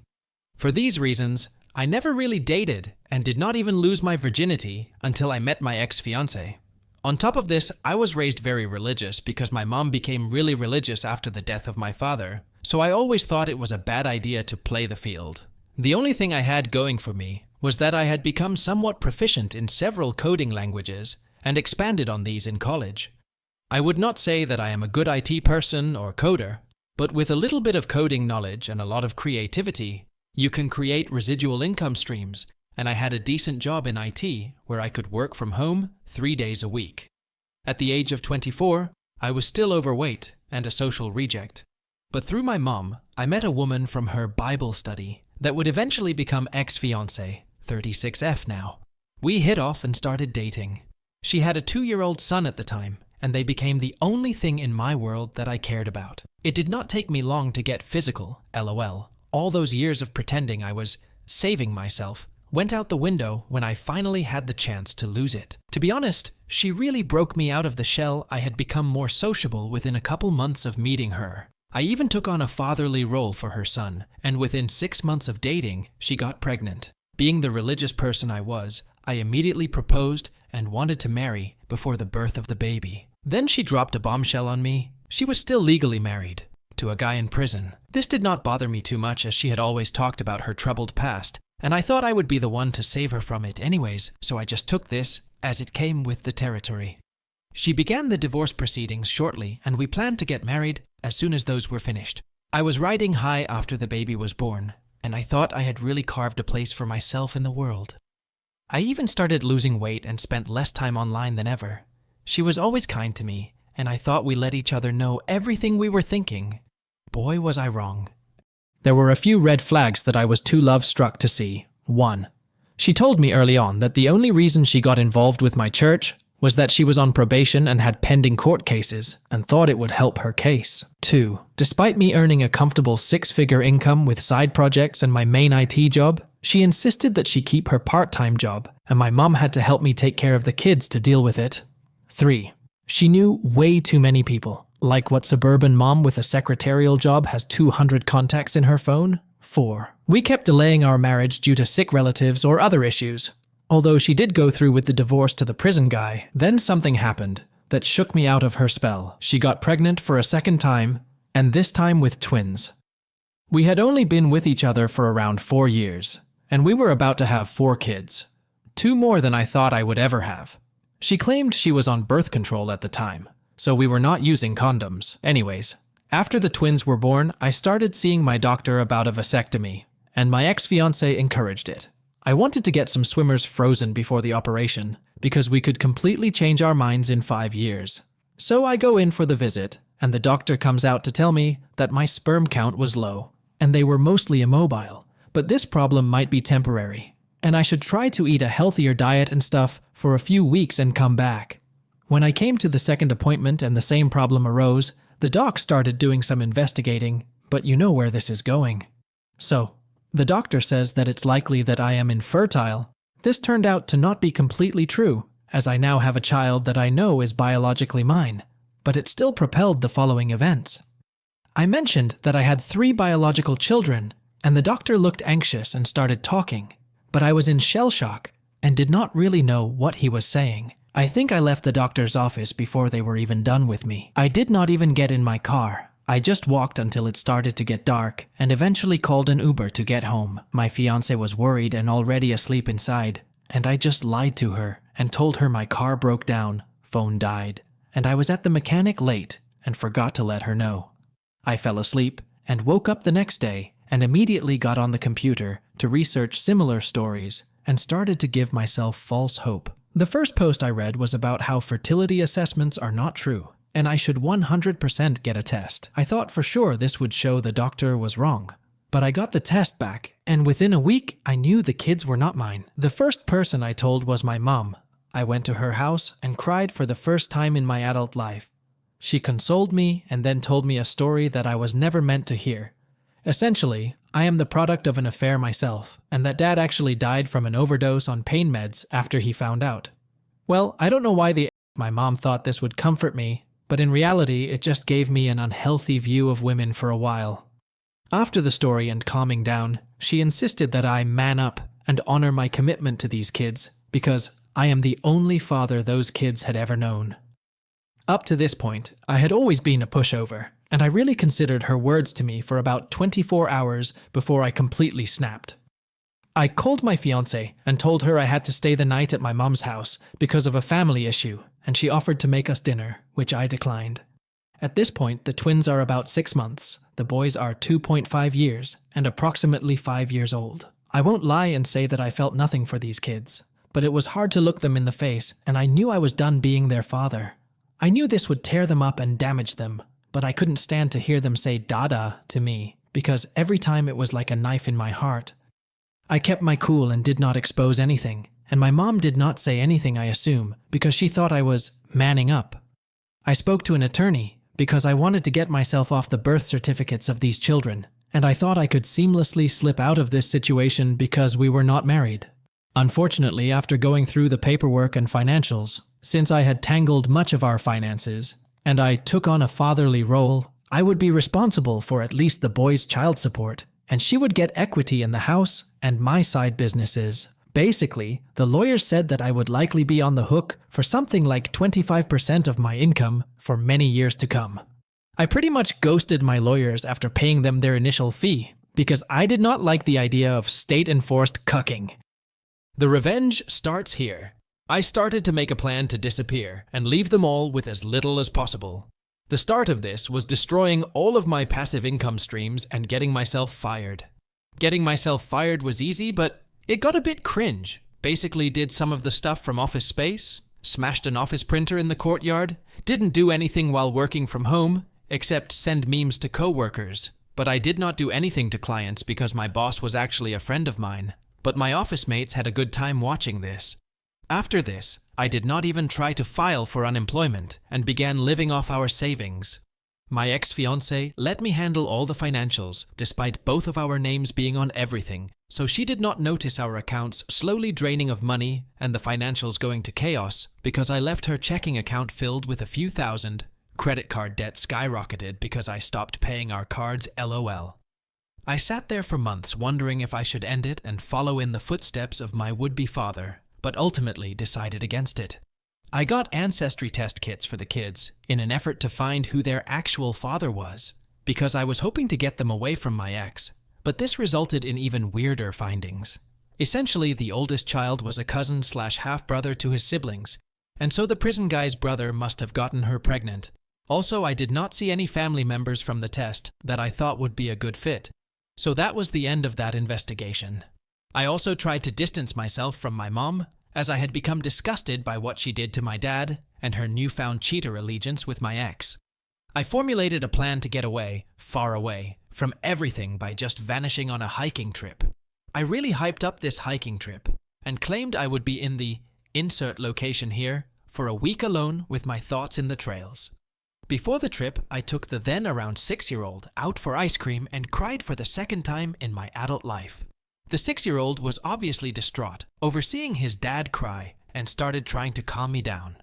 I guess I was crying that I had to leave him, and I told him I was sorry dozens of times, but I think he was just confused about the situation. I was more concerned about losing him because I knew he was not my child and I was able to form a bond anyways. I left that afternoon and actually made my way to the lodge and checked in. Now the next part I will mostly skip because I am not sure if it was legal or illegal or whatever, but cut to 6 months later and I have a new name and live in a new city where I was able to restart my IT career and was slowly working toward my old income status again. I started stalking my ex on Facebook and other social media. I won't lie, it was cathartic to say the least. The chaos of them trying to get into accounts must have been hell, and she figured out that our comfortable finances were not so comfortable after all. Begging for money on Facebook is so trashy. Once again, I won't mention the legal stuff, but a lot of people went looking for me, and I considered phoning the police to let them know that I was okay, but decided against it. Eventually had to pay a hefty fine for this, but it was well worth it. I worked on myself for a long time and got into great shape. Lost my religion and descended into a hedonistic lifestyle. I became unrecognizable. I continued stalking this woman for about a year when I heard she was dating a new guy and got pregnant almost immediately. Of course, my mom was still in her life, taking care of my supposed children while she was doing God knows what. Then on the 1-year anniversary of me leaving, she posted a memorial page for me. This made me decide that my revenge was not quite done, and I decided to call up my brother and let him know I was alive. My brother and I had drifted over the past 10 years, but he was blood and was always there when I was younger. I told him why I did what I did, and we caught up, and I asked him not to tell anyone yet, and he agreed. But then he told me about my mom and my ex-fiancé suing my insurance company to honor my life insurance. Somehow, she had managed to keep up this policy going despite its hefty cost. The payout would be substantial, 7 figures, and she would be awarded the premiums that she had paid since my alleged death if she won. Well, I am not the kind of uncivilized person that would defraud an insurance company, so I started my plans. I drove the 1,000-mile journey to my old city when I heard she had an upcoming hearing, and listened to Highway to Hell half the way down. I went to the court early and sat down. Now at this time I had grown a beard, lost 60 pounds, and generally looked good. I looked so different that my fiancé and mother passed right by me in the court without giving me a second look. I thought they would be meeting in a big courtroom, and I was already planning to barge in and yell something about objecting and being a cringe lord like usual. But they ended up going to a small room with some lawyers from the insurance company. I decided frick it and knocked on the door several times until they opened it. They were all confused to see this scraggly dressed man with a beard, and I simply said, "I believe you are trying to settle the issue of whether I am dead." My ex-fiancé realized it was me almost immediately and let out a gasp or something, but the lawyers were just confused. Everyone ended up stepping outside the room, and a whirlwind erupted, and the bailiffs were called over. My ex screamed and slapped me, and they had to actually put handcuffs on her. This was a big deal for the insurance company, I guess, and the lawyer's boss, client, actually showed up and asked for statements and everything. Even a detective showed up, and I started to regret coming, but I gave my statement and did not really lie about anything, but I was vague about where I was currently living. I ended up staying in town for almost a month, and it was a crazy month in a cheap motel. I showed evidence of my ex's cheating to anyone who cared, and I tried to meet with the kids, but the youngest did not know me, and the then 7-year-old told me to f myself, which is fair, I guess. The police were pissed off and started civil litigation for the costs of searching for me. A detective or something actually flew in from another state to question me. Luckily, this whole time, I did not get arrested for anything, as I did not want my fingerprints being linked to my new name and such. Essentially, I had to pay a large fine, and immediately paid the fine in cash, to the surprise of the police. As far as I was concerned, I was done with this town. My ex-fiancé served me a civil lawsuit for multiple different things, and my mom helped. But I was a leaf in the wind long before anything came of it. I am back in my new city and never plan to go back. I stopped spying on them after a few months of ruining her insurance plans and moved on with my life. This happened some years ago, and I am much better off now. But I am tired now and need to go to sleep. If there is interest, I will let you know what happened with me after all this. Update. Hello everyone. Thank you for taking interest in my life. I only want to do one update and lay it all out. Mostly I just wanted to let people know where I went with my life, because a lot of people seem interested. I might answer a few questions in the comments if someone has a burning question. I am not going to say anything about how to disappear, because we can't discuss potential crimes on this board, but look up the case of how Jack Barsky, a former KGB spy, entered the US and obtained credentials. Literally millions of undocumented immigrants do this to be able to work for companies in the US as well. Uncle Sam just wants those taxes paid. I'm not sure about the details of the insurance investigation and how they were looking for me, but I never got so much as a phone call from them before I met them in person. I have no intention to try to seek revenge anymore because I believe violent delights have violent ends now. As far as I am concerned, my ex-fiancé's life is hard enough, and anything else I did would just hurt the kids. After everything blew up with my ex, I left the town and did not reach out to my brother anymore, and even stopped checking up on the situation with my ex. Having no family and friends, and starting over in the world is lonely and terrifying, but equally exciting and hopeful. So how did I reset my life upon reaching a new city? Well, I had a lot of money in cash that I used to stay in a motel for a few months while I got all my documents in order and looked for work. Because I thought that my home computer would be searched when I went missing, I could not really plan much of this stuff beforehand. I realized that without a college degree linked to your name, it was difficult to find a job with my skill set. So I decided to just make my own company and post advertisements about setting up custom dispatch software, editing videos and presentations, among other tasks. I only received a few different jobs doing this, and it did not even pay my living expenses. After I did a few jobs for the same company, I made friends with a project manager and got hired at a reasonable salary. To this day, my finances are only about 70% of what I was making before, but I am happy with what I have. I spent a lot of time finding people with similar stories on the internet, and eventually got involved with a Men Going Their Own Way MGTOW group. We basically just talked shit about women all the time, and the positive feedback loop made me a pretty resentful, misogynistic person. I went so far as making fake accounts to harass women online, so I don't want to go into any more details because I am a bit embarrassed and remorseful now. I got on Tinder and started hooking up with women to make up for lost time. Throwing money around and lying to them became a way of life for me, and I would cheat on basically every woman I got with because I thought they were all doing it too. I got caught, and I would pretend like I didn't understand why they were mad with me until they left or tried to forgive me just for me to do it again. Not proud of this either. A couple of years ago, one of the women that I was sleeping with regularly got pregnant and came to me all excited with the news. Now I immediately accused her of cheating and threw her out of my apartment, and there was just a look of shock on her face. Remember, I thought I was infertile, so in my mind, I just put another thought in her place. I continued to mock her for a bit, and even messaged my MGTOW buddies about what I did. I openly confessed to cheating on her and showed her proof. I agreed to a paternity test while she was still pregnant just because I didn't want her to get the courts involved, and I was shocked with the result. I cried and tried to hug her, and she screamed through some papers at me and told me she never wanted to see me again. I went home and drank, happy that I was going to be a dad, for real this time, but sad who I had become. Like I said, I don't want you to root for me because I am not a good person. For the remainder of the pregnancy, she would not even speak to me long enough for me to explain my actions. But I totally understood why. When the baby was born, a girl, I showed up to the hospital to sign the birth certificate and at the same time met with her lawyer, which turned out to be her sister, to go over child support stuff that we had already spoke about. I went for a Hail Mary, and offered to sign any paper they wanted if she would just have coffee with me for 30 minutes to explain things. She wanted full custody and generous payments. I never got a lawyer because I just wanted to make amends, and I thought a lawyer would throw up obstacles to try to protect me or my finances. I met with her for coffee, and to my surprise, she let me speak uninterrupted for almost 20 minutes. I did not completely tell her the truth about my past, but she understood why I wanted a paternity test, but did not excuse my behavior in mocking her, throwing her out, and cheating. I signed the papers, but begged her to let me see my daughter and be part of her life. She said that I was unstable and that I needed intensive therapy before that would ever happen.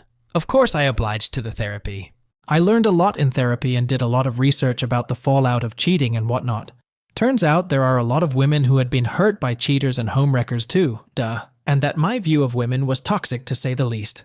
I cut it off with my MGTOW buddies because I thought that atmosphere would be a detriment to my progress.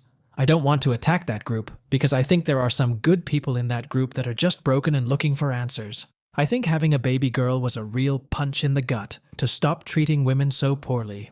I was finally able to see my daughter when she was 7 months old and began supervised visits every other weekend. I had dutifully paid the child support and made every attempt to talk to her mother and try to make amends. One night after our daughter, we got drunk and started kissing, which turned into sex. When we woke up the next morning, she was embarrassed and just asked me to leave, but she made it seem like she kind of wanted to make things work. It took a long time, but we moved in together after she lost her job to COVID-19 and are currently living together. Her family hates me, and this has held us back from marriage talk or anything.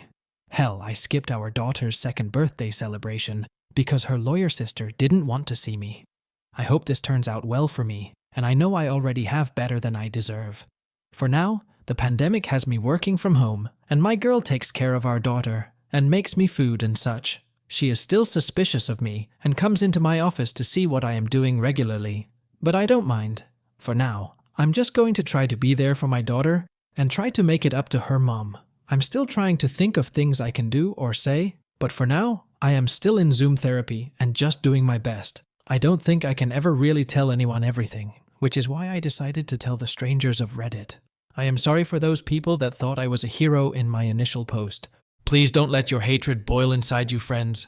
I almost missed out on something great, and I may still miss out if I am not careful. This is going to be the only update, unless I come back years from now to tell you all what happened. Best of luck to everyone. Small edit. Someone corrected me that the spy I was thinking of was Jack Barsky, not Yuri Bezmenov. The revenge was satisfying and meticulously planned. By faking his death, OP escaped child support and exposed his ex's scam. The best part was when he dramatically reappeared in the courtroom and thwarted his ex's life insurance scam and got her arrested. The revenge was cool, and story was one of the most interesting and the craziest I have ever read on Reddit. Let's now jump onto the next story from Starting to Savvy. You make me do all the science fair project. I'll throw you under the metaphorical bus. TLDR. Jerk group mates did little to no work, and I threw them under the bus by directing my teacher's attention to them. So this is a bit of a read, perdoname. Also, I tried posting this on Petty Revenge, but it didn't work, so please tell me if what I did was petty or pro-revenge here. Cast. Pathological liar. Sheep boy. Amazing teacher. Me as starting to save. So this story happened when I was in 7th grade. During that time, the school district had all students participate in a mandatory annual science fair, from elementary school up to the end of middle school. The idea was to get students interested in STEM, science, technology, engineering, and math, fields, and occupations.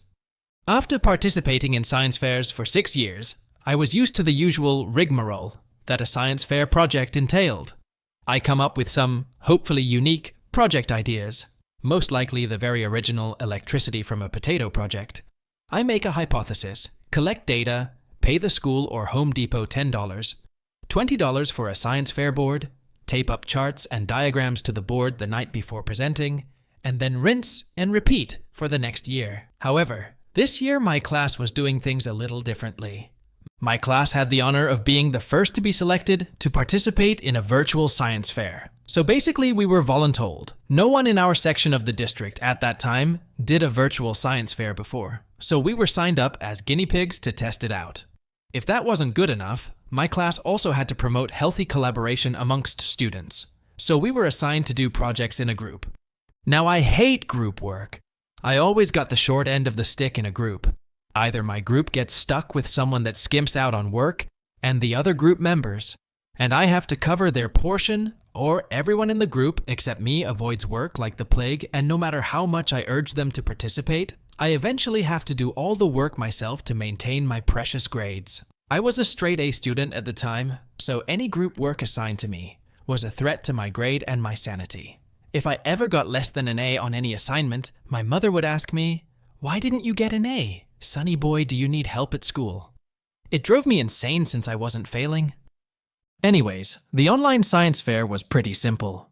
As a group, we were assigned access to a group science fair board that we could fill out with our results, figures, hypothesis, etc. We were to have certain parts of the project, like the discussion done by particular dates, to get points towards our grade. The overall project was due in 2 months, and then we were to give a presentation. Amazing teacher was brilliant. She wanted us to record our project progress in a composition book in tandem with the online portion, which she would review during our presentation in 2 months.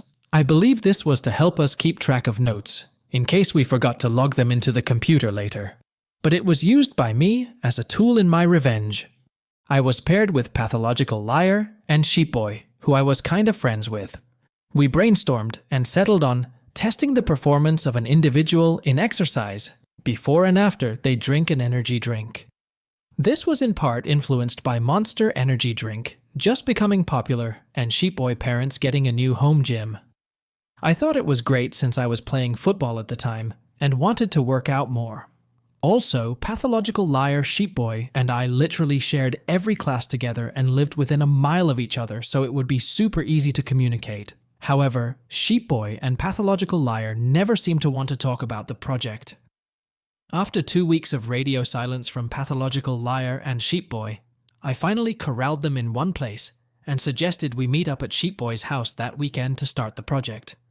On the day of the meetup, Sheepboy's mom had to go grocery shopping or something, so Sheepboy was out. Undaunted, I told Pathological Liar it'd be fine if we work at my house and researched other studies on it to get the ball rolling. But Pathological Liar never showed up that day.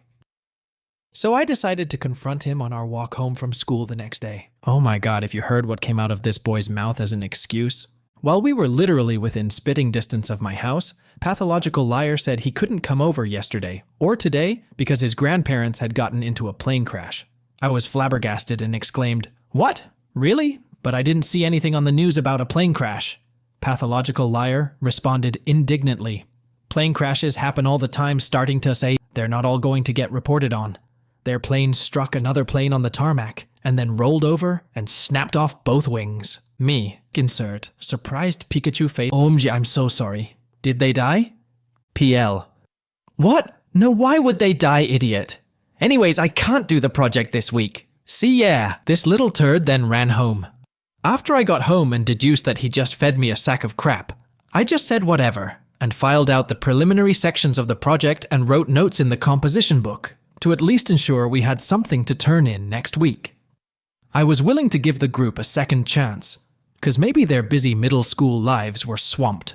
After another 2 weeks of attempting to coordinate my group and getting them to at least contribute a page or two to the report, we finally decided to meet up at Sheepboy House again to start collecting the data. We actually all showed up this time, and Sheepboy's mom had bought the Monster Energy drinks we needed. Pathological Liar started to guzzle them because he wanted to test out the drinks first. Sheepboy showed off his new home gym and then got us to play Smash Bros for half an hour. I didn't want to play at first, but then decided to lighten up and we could do the tests afterward. After coaxing my group back to the gym, Pathological Liar just rambled and chit-chatted. Me, trying to be pragmatic, said, "Hey guys, why don't we start our exercise now and record some data, and then afterward I can school you all in Smash Bros?" Sheepboy looked willing until Pathological Liar sighed out, "Oh my god, starting to say, we didn't invite you out to do this stupid project, we invited you to hang out." Sheepboy's attitude did a complete 180, chiming in, "Yeah, we don't want to do the stupid project now." I was seething. Pathological Liar spouted a load of bull. This wasn't even his house. I was the one who organized this get-together to collect freaking science fair data. I was the one herding these sheeple around. OMG. The second chance I gave them was taken, and then stomped all over the ground, and they weren't getting a third one. I relented and said, "Okay then, let's just hang out then." When I got home that night, I was angry, and I used that anger to fuel my revenge. I conscripted my parents to the science fair project, and they helped me collect the data I needed. By volunteering to work out and drink energy drinks, the data collection problem was solved. Once I got enough data, I wrote down everything for the science fair project in the composition book. I even uploaded everything to the online science fair board. I created all the PowerPoint slides and scripts for the presentation. Over the next few weeks leading up to the presentation, Sheepboy and Pathological Liar didn't even ask about the science fair project. They had no intention of doing any of the work. Although my anger fueled me to get the project done, I wasn't finished. I did the pettiest thing I could think of, and signed a corner of the composition book with starting to say did all the work. I knew that Amazing Teacher would be checking our composition books while we were presenting the project, and I couldn't wait to see how Pathological Liar would try to weasel out of this one. On the day of the presentation, Pathological Liar and Sheepboy were nervously fidgeting at their desks because they didn't have anything prepared. I strolled in and told them to relax since I made a PowerPoint. They relaxed, not knowing how stupid they were going to look while presenting. Oh, how dumb they looked when we started presenting to the whole class. I had already memorized the slides and my script and was effortlessly strolling around the room, making eye contact, and delivering a killer speech on the science fair project. Pathological Liar and Sheepboy just read off the slides with deadpan expressions with their hands in their pants, not moving an inch. I was relishing this, all the while gleefully peeking to the back of the classroom, where Amazing Teacher was reading through our composition book. Amazing Teacher would stop our presentation ever once in a while to ask questions and compare with what was written down in the book. But once the bomb dropped, my blood ran cool with maniacal glee. I saw AT stop and read a corner of the book. She then read it out loud, starting to say did all the work. I felt Pathological Liar and Sheepboy grow cold next to me. PL, that cunning fox, stammered out, "Well, yeah, he worked on that section, miss." Amazing Teacher brought her glasses down to the tip of her nose and stared at Pathological Liar over the rims and coolly stated, "So you're telling me that starting to Sav was just signing his part of the composition book and that you all wrote in here equally?" Pathological Liar: "Yes, ma'am." Me shrugs. At this point I wavered. I didn't want to feel the social wrath from them or their friends for stepping out and challenging Pathological Liar's lie, so I stayed silent. At least I embarrassed them for a moment. After my crowning achievement of embarrassing Pathological Liar and Sheepboy, I thought nothing would really come from it, but boy was I wrong. After grades were released for the project, I was totally bummed out that I got a 96%. It wasn't the perfect A that I was hoping for, and knew my mother would be asking me, "Why didn't you get an A+? Why didn't you get a 100%? But then Sheepboy and Pathological Liar ran up to me with their eyes wide with terror asking, "What did you get for your grade?" Me? I got a grade. Why? This is how my snarky butt avoided answering questions on my grade. Pathological Liar: "Sheepboy got a 66% and I got a 48%. I was shocked to hear that. And then I figured out that Amazing Teacher must have interrogated my group mates on the project separately and awarded them the grades they deserved. OMG, my petty revenge tanked their grades. The science fair project was alone 25% of our total grades that year. I was so grateful that Amazing Teacher saw my frustration and punished them. Edit. Wow, this post blew up something fierce. Thank you all for reading a story of mine. I especially thank everyone for the constructive feedback on my story writing, as well as underlining the finer aspects of revenge. I will use them in the next posts I put up here. The revenge was perfect and deeply satisfying. On one hand, OP avoided direct confrontation with his classmates. On the other hand, he conveyed to his teacher that he was the one who had done all the work, which resulted in OP's classmates losing their grades and jeopardizing their overall grades. The revenge was cool and satisfying. Story is from farmary_002Z, where OP's homophobic father disallows his gay friend from entering his home, which lead an immense drama. Let's dive into it. AITA for refusing to visit my parents over Christmas because they don't allow gay visitors. I come from a winter holiday area. Lots of people travel there over Christmas to ski, etc. In my parents' house, there are 3 private guest rooms, so they are not rented out to strangers as Airbnb or something like that, but they are for friends and family. We have had relatives visit in the winter all my life, sometimes former neighbors, work colleagues, or old school friends of my parents. Later, when older siblings went to college, their college friends too. Not over Christmas itself, but from around December 26th until sometime in early January. The visitor pays nothing for the accommodation, only a contribution to the purchase of groceries, etc. This year, it was my turn. We decided last Christmas that I am now also in college, could invite visitors this year. My group of friends was absolutely thrilled. A practically free vacation. Who would say no to that? Who is invited and will visit us has been known since March or April. All my friends have already planned their travel, booked and paid for train tickets, etc. In the past, my parents have never asked many questions about the planned guests, including me. They really only knew the names. It was more by chance that my father found out in a conversation that a friend of mine who was planned as a guest was gay. I never consciously hid it. But seriously, we live in 2024. It's not such a big deal that it's the first such important piece of information I tell about someone. That's why I hadn't mentioned it clearly until now. When my father found out, he freaked out.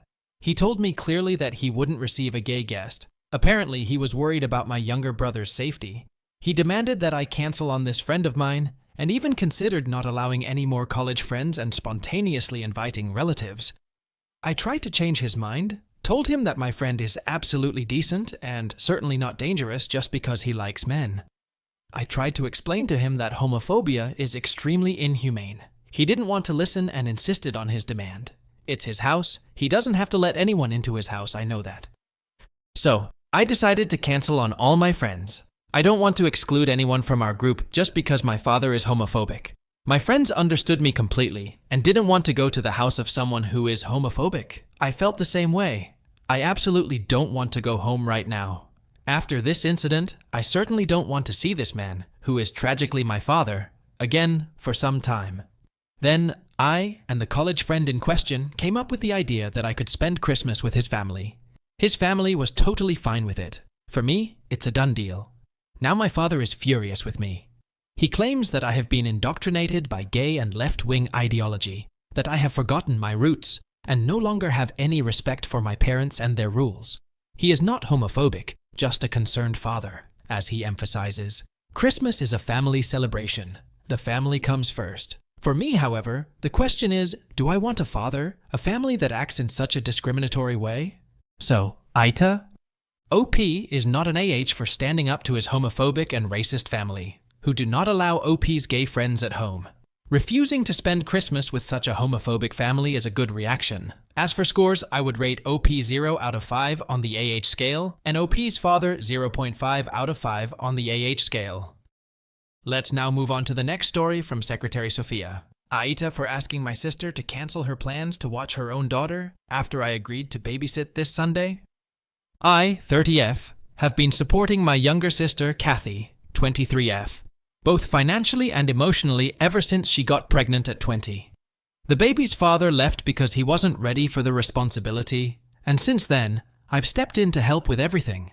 Her college tuition, rent, and pretty much all expenses related to her 3-year-old daughter. Kathy is in university now, and doing well academically, but she parties a lot on weekends, trying to live the life she missed out on. Last week, Kathy asked me to babysit her daughter this coming Sunday, because a classmate is throwing a house party. I agreed since I didn't have any plans, and I know how much she values the little time she gets to go out and relax. I've always tried to be understanding, given how much she's sacrificed being a young mom. But yesterday, my boss emailed me, saying there's going to be a team dinner this Sunday with upper management, and it sounds like it might be a promotion celebration for me. I've worked really hard for this, and the opportunity to connect with the higher-ups could be huge for my career. I told Kathy about the change in my plans and asked if she could stay home with her daughter instead, explaining how important this dinner is for my future. Kathy completely flipped. She told me I was being unfair because I had already agreed to babysit, and she was really looking forward to going out. She said she rarely gets a break and deserves to have fun, just like everyone else. I get it, she's young, she's been through a lot, and she doesn't get out much. But I also feel like I've done more than enough for her and her daughter over the past few years. I'm not just her sister, I'm practically her financial safety net. She told me I was selfish for trying to back out last minute, and that I only care about myself and my career. I told her that while I want to help, this is a big opportunity for me, and I can't always put her needs first. I also pointed out that it's her daughter, not mine, and it's not unreasonable to ask her to miss one party to take care of her own child. Now, Kathy is giving me the cold shoulder, saying I don't understand how hard it is to be a young mom, and that I'm putting my career ahead of her mental health and happiness. AITA, for asking her to cancel her plans so I can go to my work dinner this Sunday? Or is she being entitled by expecting me to drop everything for her again? OP is not an AH for asking her sister to cancel her plans because the dinner with upper management is a significant career opportunity for OP. Though her sister's frustration is understandable, it is ultimately her responsibility to take care of her child, not OP's. OP's sister should be grateful for what OP has been doing for her. Let's now jump on to the next story from Freaky-Freddy. AITA for calling out my brother-in-law on cheating on his ex-wife. My wife's brother, mid-40s, got divorced 2 years ago. He was cheating on his wife with a co-worker. This co-worker would bring him lunch every day. Brother-in-law's ex-wife never cooked. My BIL and his mistress would text all night after work and go out to lunch alone often. His ex-wife was furious at him and accused her of trying to steal my husband, which she was. It drove his ex-wife crazy with jealousy, and deservedly so. My BIL claimed it never got physical until after the divorce was final, that it was platonic until then. He says it was just a friendship. I call on that. He is now engaged to the mistress, who tries real hard to get his family to like her, knowing that some are judging her. At the very least, it was an emotional affair. Nobody in his family believed him. Fast forward to last weekend. He came over to our home for a casual visit and stopped for dinner, which is cool. I like him. He was talking about how his ex was making problems because he wanted more time with his kids and she won't go over what is court ordered. Yeah, she is angry and bitter. I don't blame her. He kept insulting his ex-wife about how crazy jealous she was. He piled on with insults and name-calling. He always says this about her. I hate when he says that. His ex-wife was a nice person. So I finally responded with, yeah, women tend to get crazy jealous when you cheat on them with a co-worker. Note: his fiancée wasn't with him. The room went silent and awkward. He left shortly thereafter. My wife got mad at me, told me that wasn't true, how it wasn't physical until after the divorce.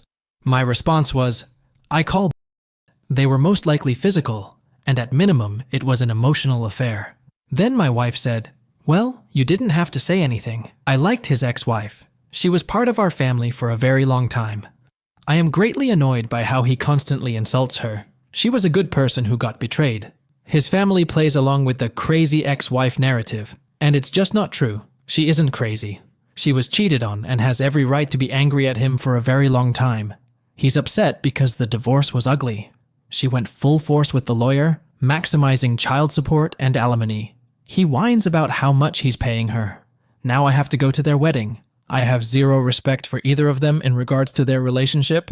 I don't respect him for cheating. I don't respect her for going after a married man. AITA? Edit. Several people are commenting about how my wife has no morals and stuff like that. My wife hates what he did. She was close to the ex-wife. They became best friends. My wife just doesn't want to start arguments with her brother. She told him how wrong he was when it happened a few years ago, and left it at that. My mother-in-law, who usually annoys me, in particular was furious at her son, and she let him know it many times. She has since stopped. She's old and tired, in her 70s. My MIL is cold and distant to the mistress. Good. She really loved her former daughter-in-law. The ex-wife was a very nice person. The ex-wife can't even talk to her ex-husband's family anymore because she said, it's too painful. OP is not an AH for standing up against his brother-in-law who cheated on his wife and then insulted her ex-wife, calling her crazy. OP's argument that it is reasonable to be upset when you cheat on someone is valid. Other family members are being unreasonable by enabling and normalizing OP's brother-in-law's behavior. Cheating, whether physical or emotional, is not justifiable. Therefore, OP's brother-in-law is an AH, and I would rate him 2.5 out of 5 on the AH scale, while OP is not at fault. Let's now move on to the next story from Business-Chemist 3476. AITA for humiliating my father's mistress? Hey, this a throwaway account since I don't want any trouble. My father, 67M, basically cheated on my mom, 61F, with a girl, 24F. Ever since the whole affair, I have hated my father with a passion since he hurt my mom and disrespected her by proxy. He disrespected me. So I basically went no contact with him. Ever since then, he has been bombarding me with calls and texts telling me to meet him and his wife. Yeah, he married the bitch. Basically telling me your stepmom want to meet you. So to stop this annoying mess, I agreed to come and meet them in the park. My intention was to tell them I don't want a relationship with them, and it's over. I came to meet them on Thursday, and he said why didn't contact him, and that it hurt him, and I said since he cheated, he hurt my mom and disrespected her, so I have no intention on talking to him ever again. We argued about this a while until the mistress stood up and said that I have no right to disrespect my father like this, and she is his wife and my mom. So I said back that she must be joking. How the hell would you parent 21-year-old when you are 24 years old, Miss Little Home Wecker? So why don't be a good little bitch and stay at home like a trophy wife? And she cried, and F comforted her and said some words to me and left. He then sent texts on why I am so mean to her.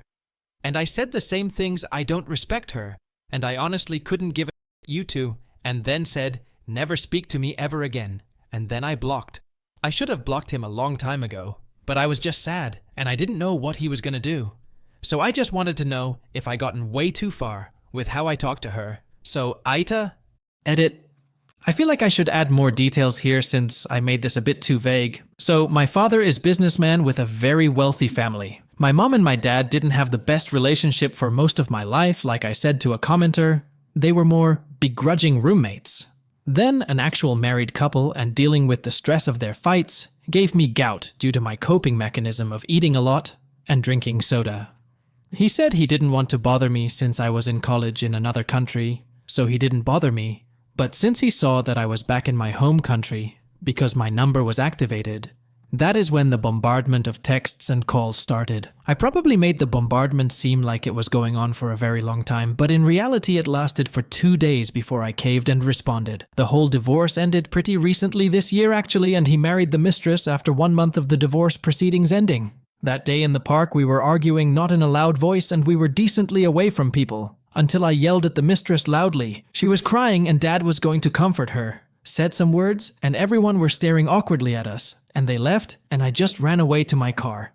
It was so uncomfortable. Before she stood and said that to me, I was infuriated at here. Because whenever my dad mentioned my mom being bad as a wife and as a mother, she would giggle. So yeah, that was infuriating.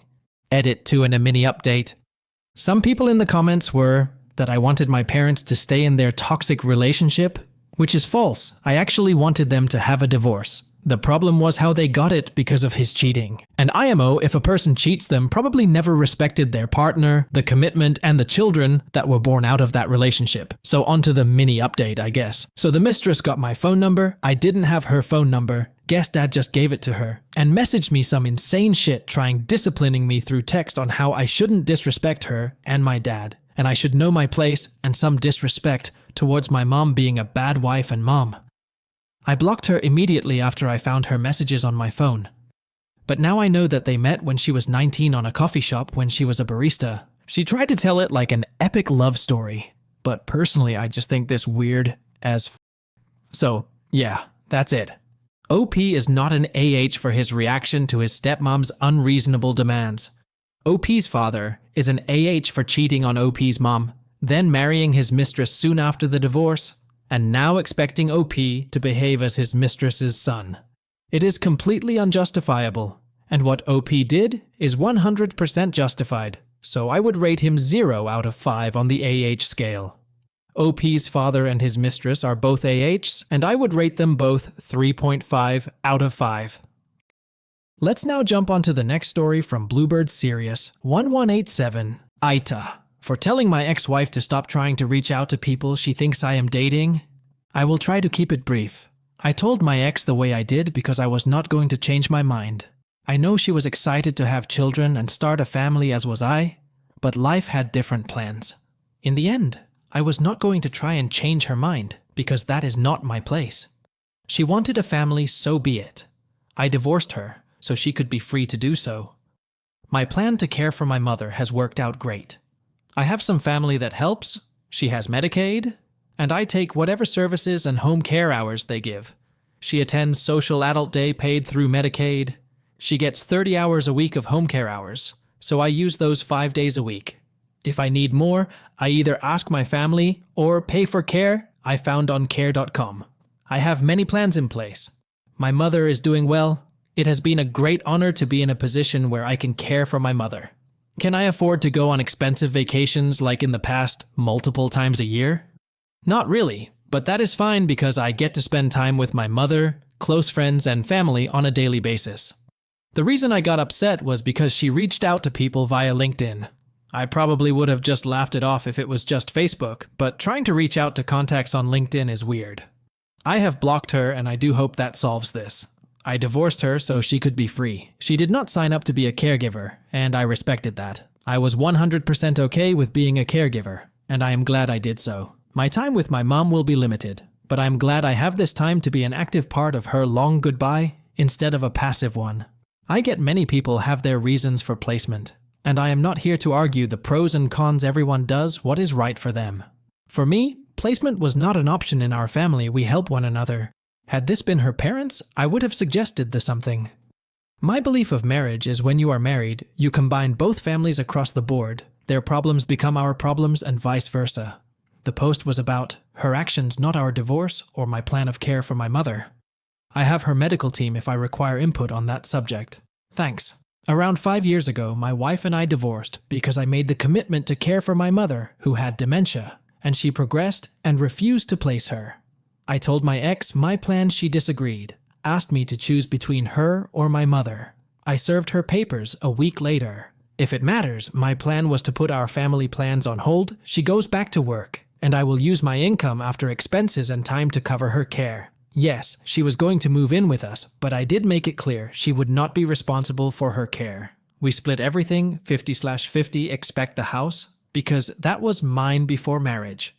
She got a year's worth of spousal support because at the time she was not working, because at that time we planned to start a family, but my mom got worse. She was capable of working, and because we had no kids, she was awarded limited support. So it appears she has reached out to people she thinks I am dating via social media. A friend of mine who she reached out told me about it, so I reached out to my ex and told her off. She acts like it is her duty to warn people that I am a mama's boy. AITA? In hindsight, I felt maybe I should have just ignored it. I agree I could have handled my mother's situations better, but our family has always cared for our elders in the home with family support. I did not ask or expect her to get physically involved. No, I am not dating. Between work and my mom, my hands are full, and that is fine by me. Just don't like that she is randomly reaching out to contents via social media like Facebook and LinkedIn. Edit and update. I do appreciate the responses. I would like to clear things up since it seems a lot of people feel the need to comment on my care plan and my way of informing my ex-wife about the plan. OP is not an AH for setting boundaries. Though it is normal for his wife to feel hurt about their divorce, it is unreasonable and unacceptable to reach out to potential dates on social media. It is really inappropriate. OP is justified in confronting his ex-wife about this intrusion. Here, OP's wife is being unreasonable and an AH, so I would give her 2.5 out of 5 on the AH scale. On the other hand, OP gets 0 out of 5 on the AH scale. Let's now jump onto the next story from Indian sad wife. AITA for refusing to raise husband's secret child? I, 32F, met my husband in arranged marriage setup. At 21, he was 27 and in postgraduate medical degree during my MBBS days, and we liked each other and got married after a year of courtship.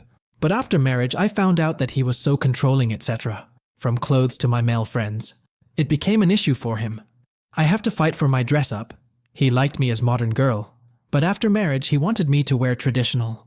I had my son at 25, and with help of my parents and in-laws, I was able to complete my MBBS and later my residency.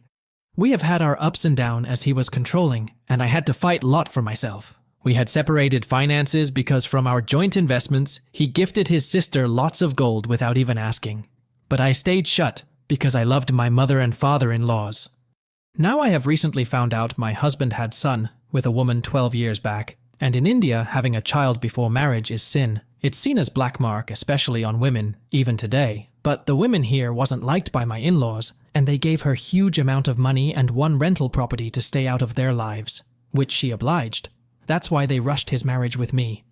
Now she is dying with cancer. She visited our home, and it was huge mess. Her son fully looks like my husband, and my husband admitted as he had no other option. He hasn't met that kid in years. Now I am asking for a divorce. I am going to get half of our joint assets. I earn well to keep my son happy and successful. I have my own clinic and pharmacy shop on my parents' property, so I am financially set. Now my in-laws has taken that other kid as mother is very sick and is in hospital. I am currently at my parents' house. They are asking me to raise the kid and forgive my husband. All throughout life. I have handled his anger issue. Slaps. Not regular, but sometimes during argument, though I slapped back too. He didn't cheat post-marriage, but I wasn't informed earlier about the kid. I will never stop my son's access to his father or paternal grandparents. But I don't want any relation with that kid of his. I don't care if he is innocent or not. I don't want to be resentful stepmother of some child. I also always wanted one kid. My parents haven't pressurized me, but they say, give this marriage a chance and just be cordial to kid if possible. But I shut it down. They don't know about slaps. Happened 6-7 times in total. My husband has been served divorced papers. Him, my in-laws and relatives all are asking to think about young child and give that kid motherly love, which I don't want to. I will never stop my son from having good relation with that kid. But he won't be welcome in my home, my life. I have been called witch, etc. for not forgiving my husband and not thinking about the child. My only concern is my son, and I want him to grow happy, etc. I have also decided not to go for dating or other match for next 3-4 years, so I can give my child proper care. AITA? For refusing to raise husband's secret child. OP is not an AH for refusing to raise her husband's secret child. She has valid reasons, including her husband's controlling behavior, past abuse, and the lack of transparency about the child's existence. Her primary concern is her own son's well-being, and it's reasonable for her to set boundaries regarding her relationship with her husband's child. So, OP is not an AH, and I would rate her 0 out of 5 on the AH scale, and OP's husband 2.5. Let's now move on to the next story from Minimum-Ring 5452. AITA for not letting my dying mother see my daughter? I know the title sounds bad, but just hear me out. First, I really do need some advice. I, 23 female, gave birth to my daughter end of July. I had to give birth with only my mother-in-law and sister-in-law because my husband was deployed. My mother, 66 female, came 4 days after I gave birth, and it wasn't really a good trip. It ended up with my mother, and I having a screaming argument. She disrespected my family, and I her leaving 5 days early, me going to the hospital to get my stitches redone, and over $1,500 down the drain out of my own pocket. Ever since she left, we have not spoken, and my mother hasn't even tried to apologize. Instead, she tried to act as if nothing has happened. Well, I had recently gotten a message from my brother saying that our mother is now getting really sick and is wanting to spend some days with her granddaughter, and I should bring her to my mother's house. I and my family live in San Diego, California, and she lives in Houston, Texas. I explained to him that I had taken the disrespect and verbal abuse all my life when I was under her roof and financially dependent on my parents, but I have been financially free of them for 5 years and married for 2. She disrespected my family and I in our own home and thought that was okay. I now have a daughter, and I don't want her to believe that's what love is. I don't want her thinking just because someone says they love you that they can treat you however they want. Anyone can say they love you, but they need to treat you with love to know it's real. Until she is able to speak to me with respect, she will never see my daughter again. Yes, I am a new mother, but I am a mother, and it's my job to try to protect my child from everything that's harmful, even if that means I can't let my own mother see my daughter. So am I the asshole for not letting my dying mother see my daughter again? For clarification. My mother has always had issues of high cholesterol and blood pressure. She's a diabetic and has fluid buildup in her knees that she constantly needs drained. So when my brother said she's getting really sick, I'm pretty sure he just implied everything is catching up to her.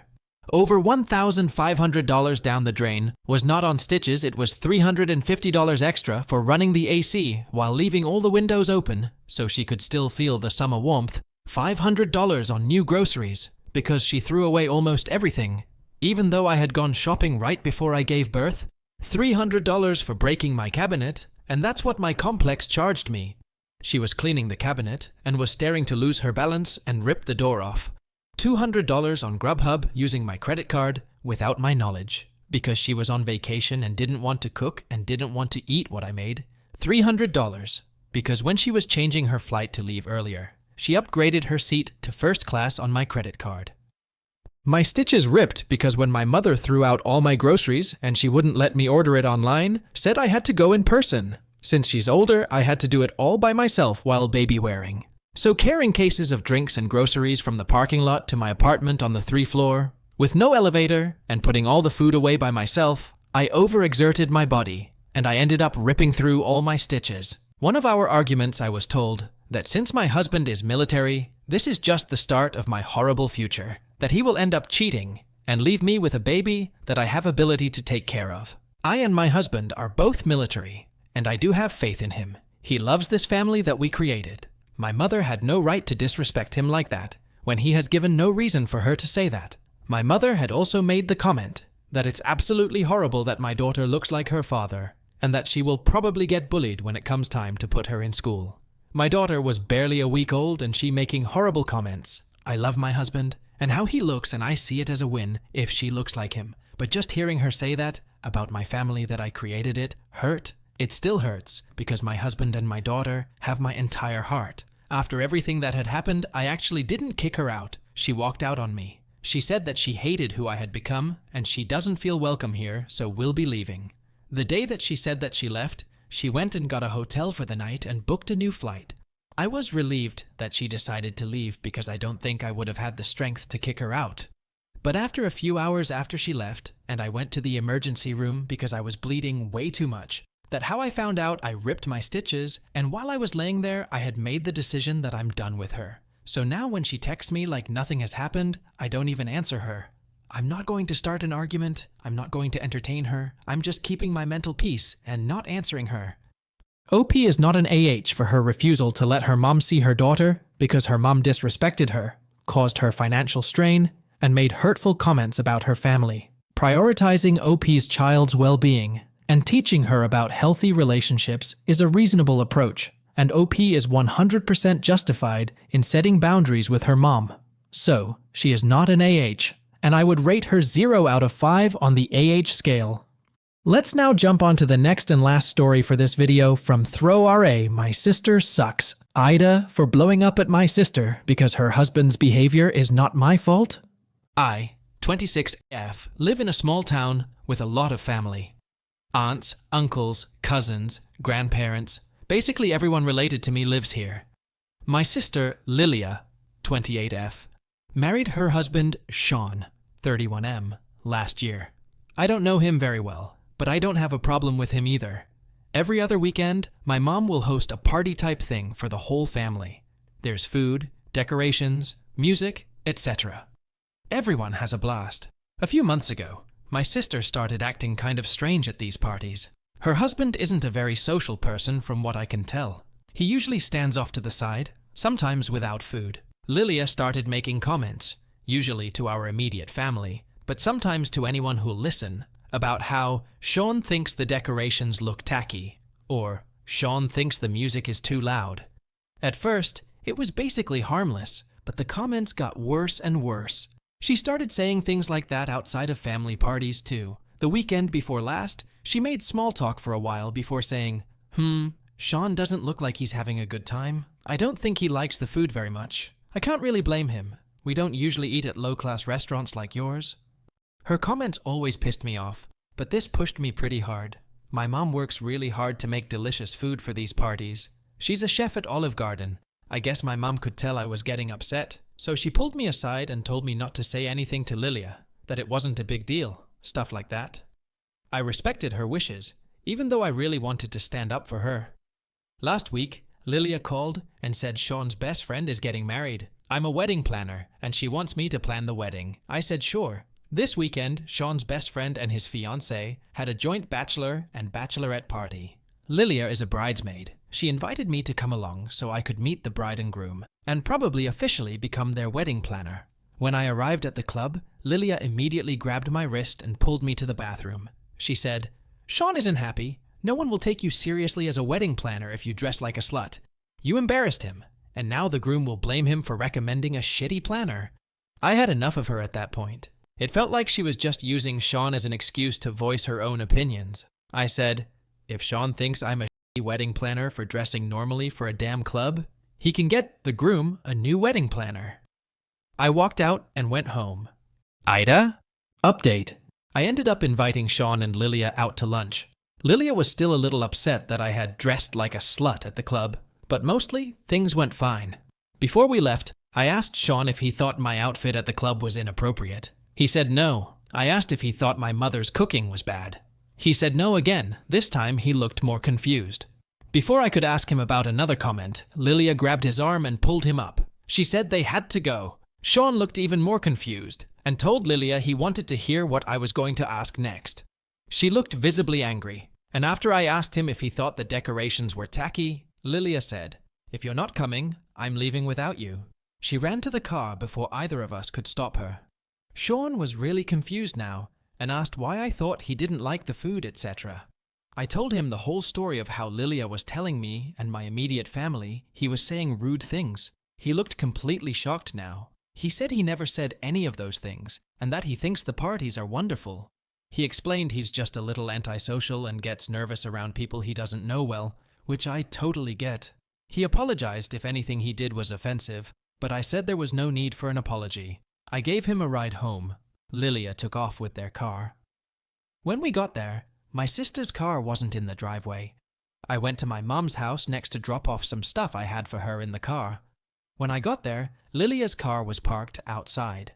She was sitting at the dining table crying, and my mom was doing her best to comfort her. When my sister saw me, she started crying even harder. I sat down and waited until she could calm down. When she finally did, I gently asked why she was saying all those things. Lilia said, "I don't know. To make you hate him, I guess." My mom asked why she wanted us to hate him. She kept replying to our questions with, "I don't know," before admitting the truth. She said she'd been feeling jealous since our brother Eric got married. She felt like he was getting all the attention, especially when his wife announced her pregnancy. She also said Eric was always the golden child growing up, and she wanted people to notice her just this once. I never thought he was the golden child.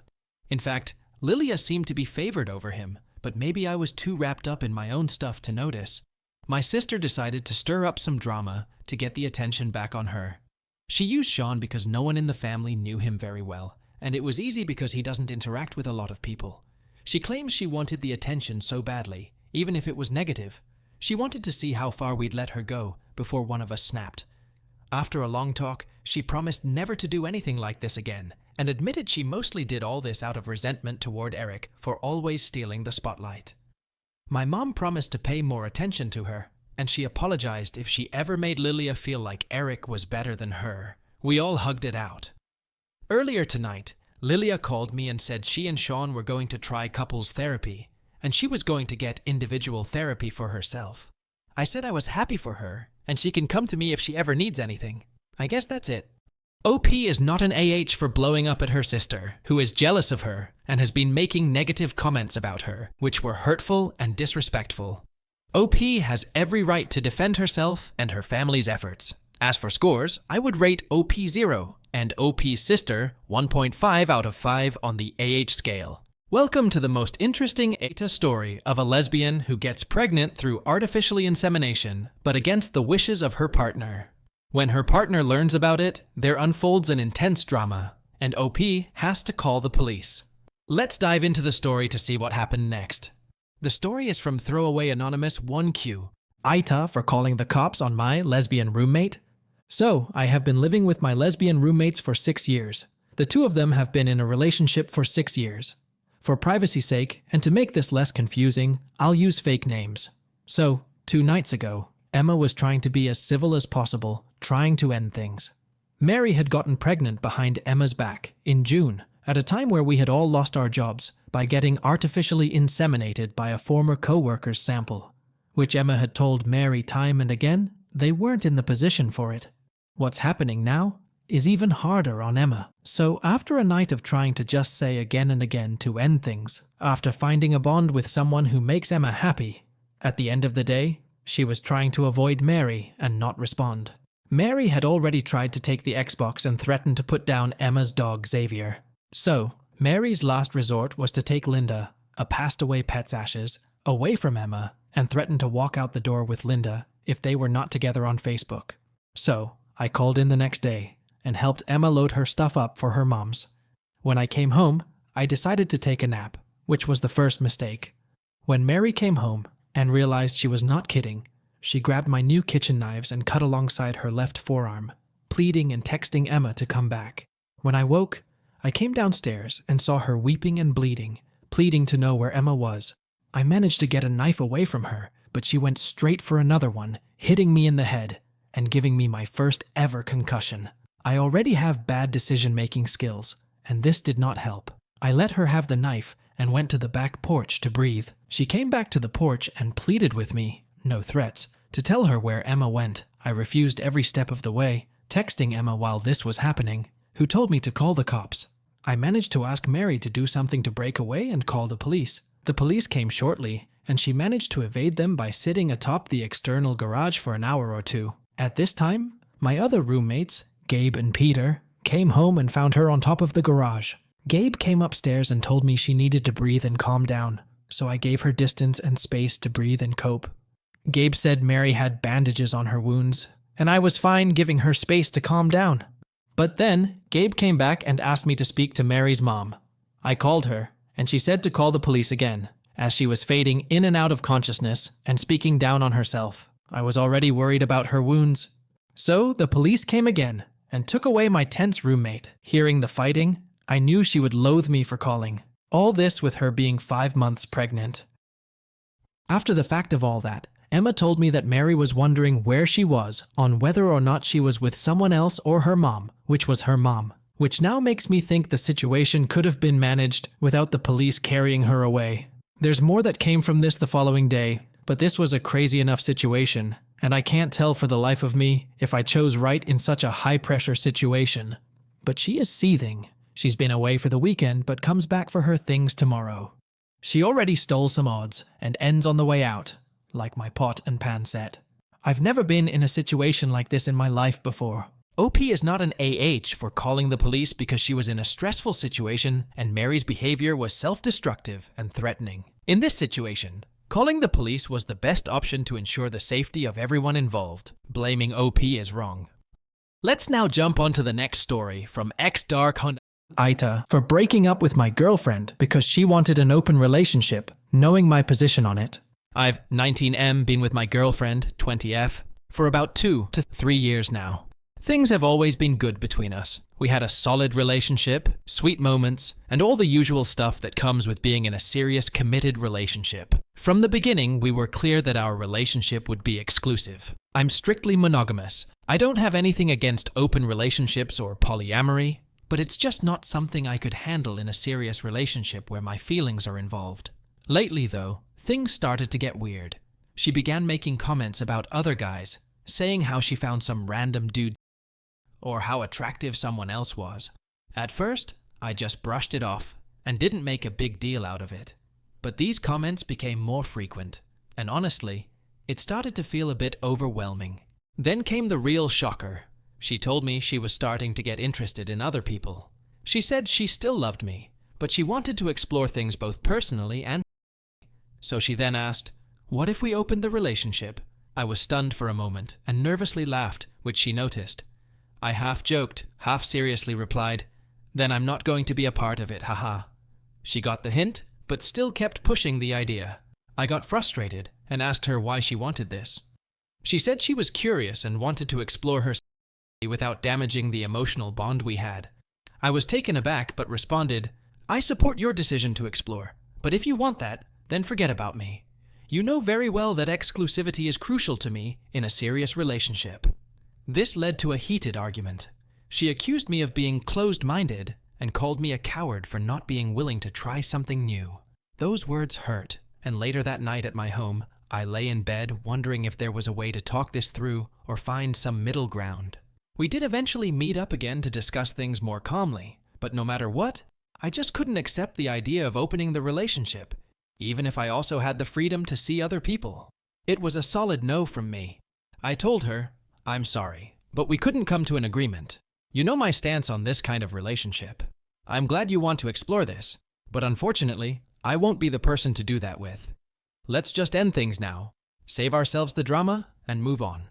You'll have the freedom to do what you want, and I won't have to deal with the anxiety of knowing you're with someone else. She didn't take it well, called me selfish again, and repeated that I was insecure. At that point, I just stayed silent and let her say what she needed to say. We both sat there for a while, both of us with tears in our eyes.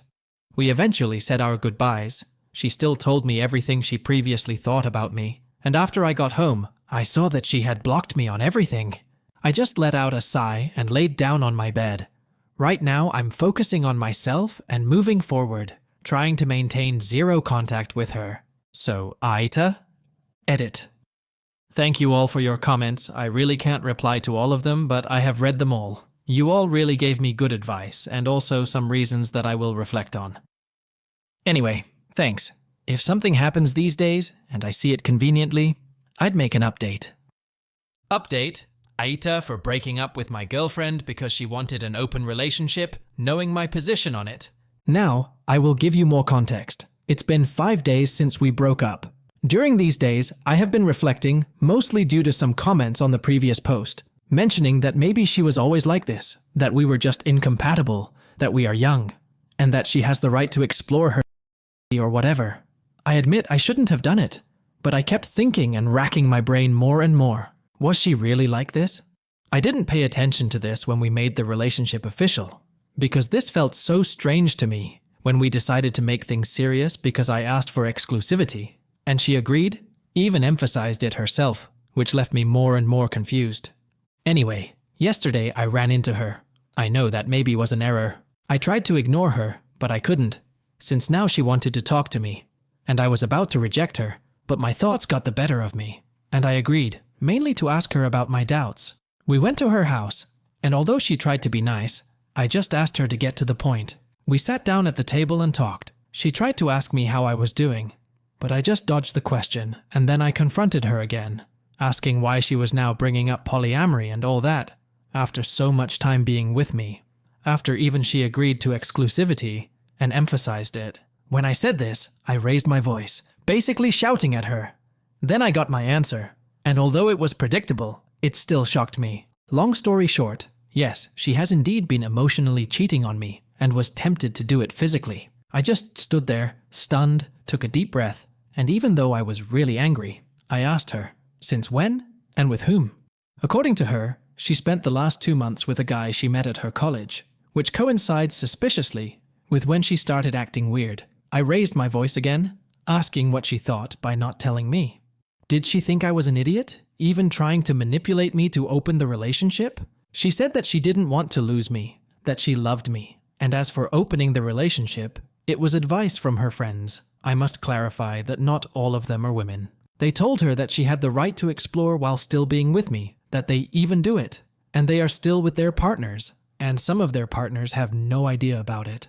What a people in this life. Honestly, I had a strong urge to scream at her as loud as I could, but I had to keep my composure. I asked her what she did with this guy, if they were still in touch. She just told me that the same day we broke up, she slept with him, but later she regretted it.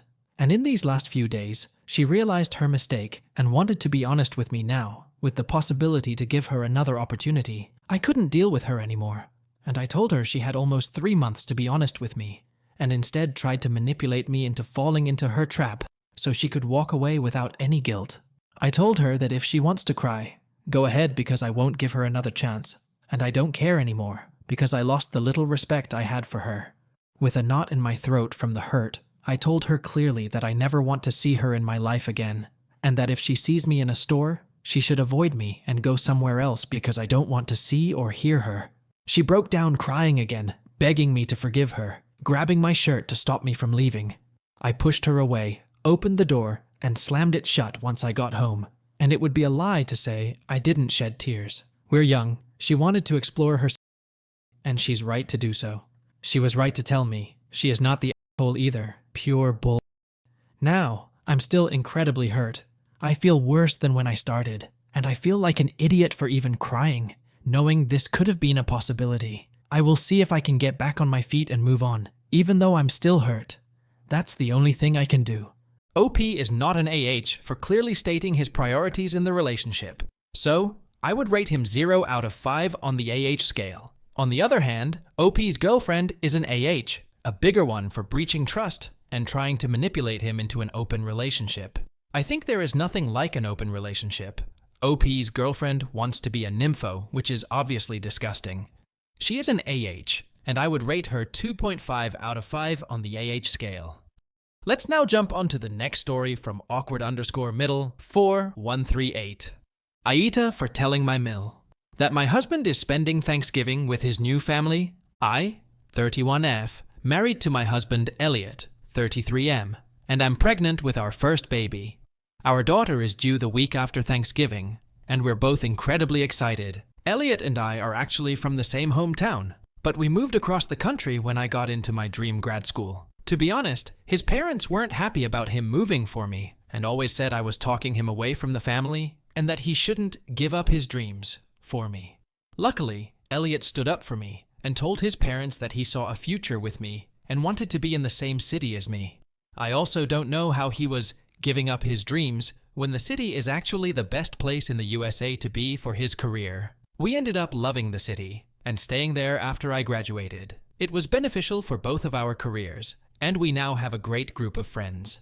Elliot's parents have gotten better over the years, but I've never felt fully comfortable around them, and always get the sense that they're upset we moved away. For our entire marriage, we've flown home to spend Thanksgiving and Ematmas with our families, but given that my due date is the week after Thanksgiving this year, we obviously planned on staying home and celebrating together. Yesterday, my MIL called and told me about a conversation she had with Elliot. I guess she called him earlier in the week and asked when he was flying home for Thanksgiving.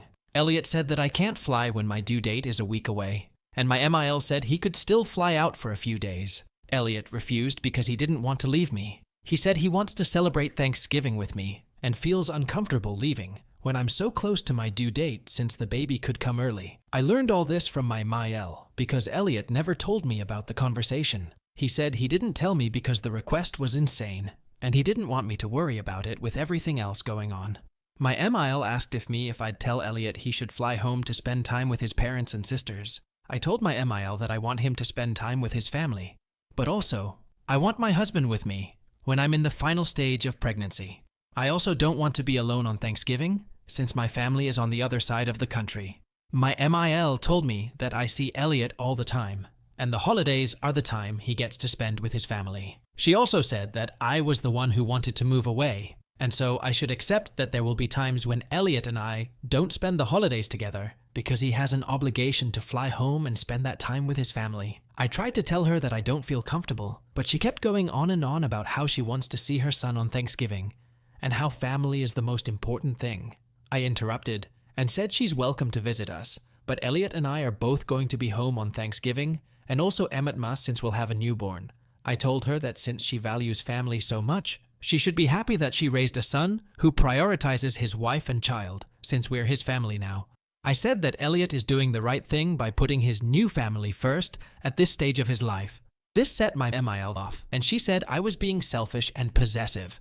She said that her biggest fear when we got married was that I would take him away from his family, and I'm doing just that. She seemed especially upset that I referred to us as Elliot's new family. I told her she needs to take it up with Elliot and got off the phone. When I told Elliot about the conversation, he was furious to say the least. He told me that his mom is being unreasonable and assured me he'd take care of it. I'm glad he's sticking up for me, but I've been sad all day. I'm not trying to keep my husband away from his family, but also, I don't want to spend Thanksgiving alone when I'm so pregnant. I also want him here, in case I go into labor early. I feel bad that they miss him and won't get to see him for the holidays this year, especially when I'm the reason we moved. With that being said, there's nothing stopping them from coming here. AITA? Also, the funniest thing is that my Mael came to the USA from England, and so I don't know why Thanksgiving is such a big deal to her LMAO. OP is not an AH here for expecting her husband to be with her, especially when her delivery date is near. On the other hand, Elliot's mom's insistence on him traveling at this time is unreasonable and completely unjustifiable. Her insistence seems to be the product of jealousy, because if she really wanted to be with her son on Thanksgiving, she should have traveled to OP's home.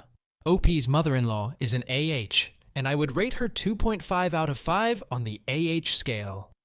Let's now move on to the next story from individual_echo7144. AITA. For upsetting my cousin's wife over a baby name? For some background info, I have a pretty large family, and we're spread out across neighboring states. We try to keep in contact with each other online, but the only time we really see each other is ematmas, when everybody flocks back to our home state. My cousin Joshua married Mia earlier this year, but not everybody was able to make it to the wedding because of how far it was.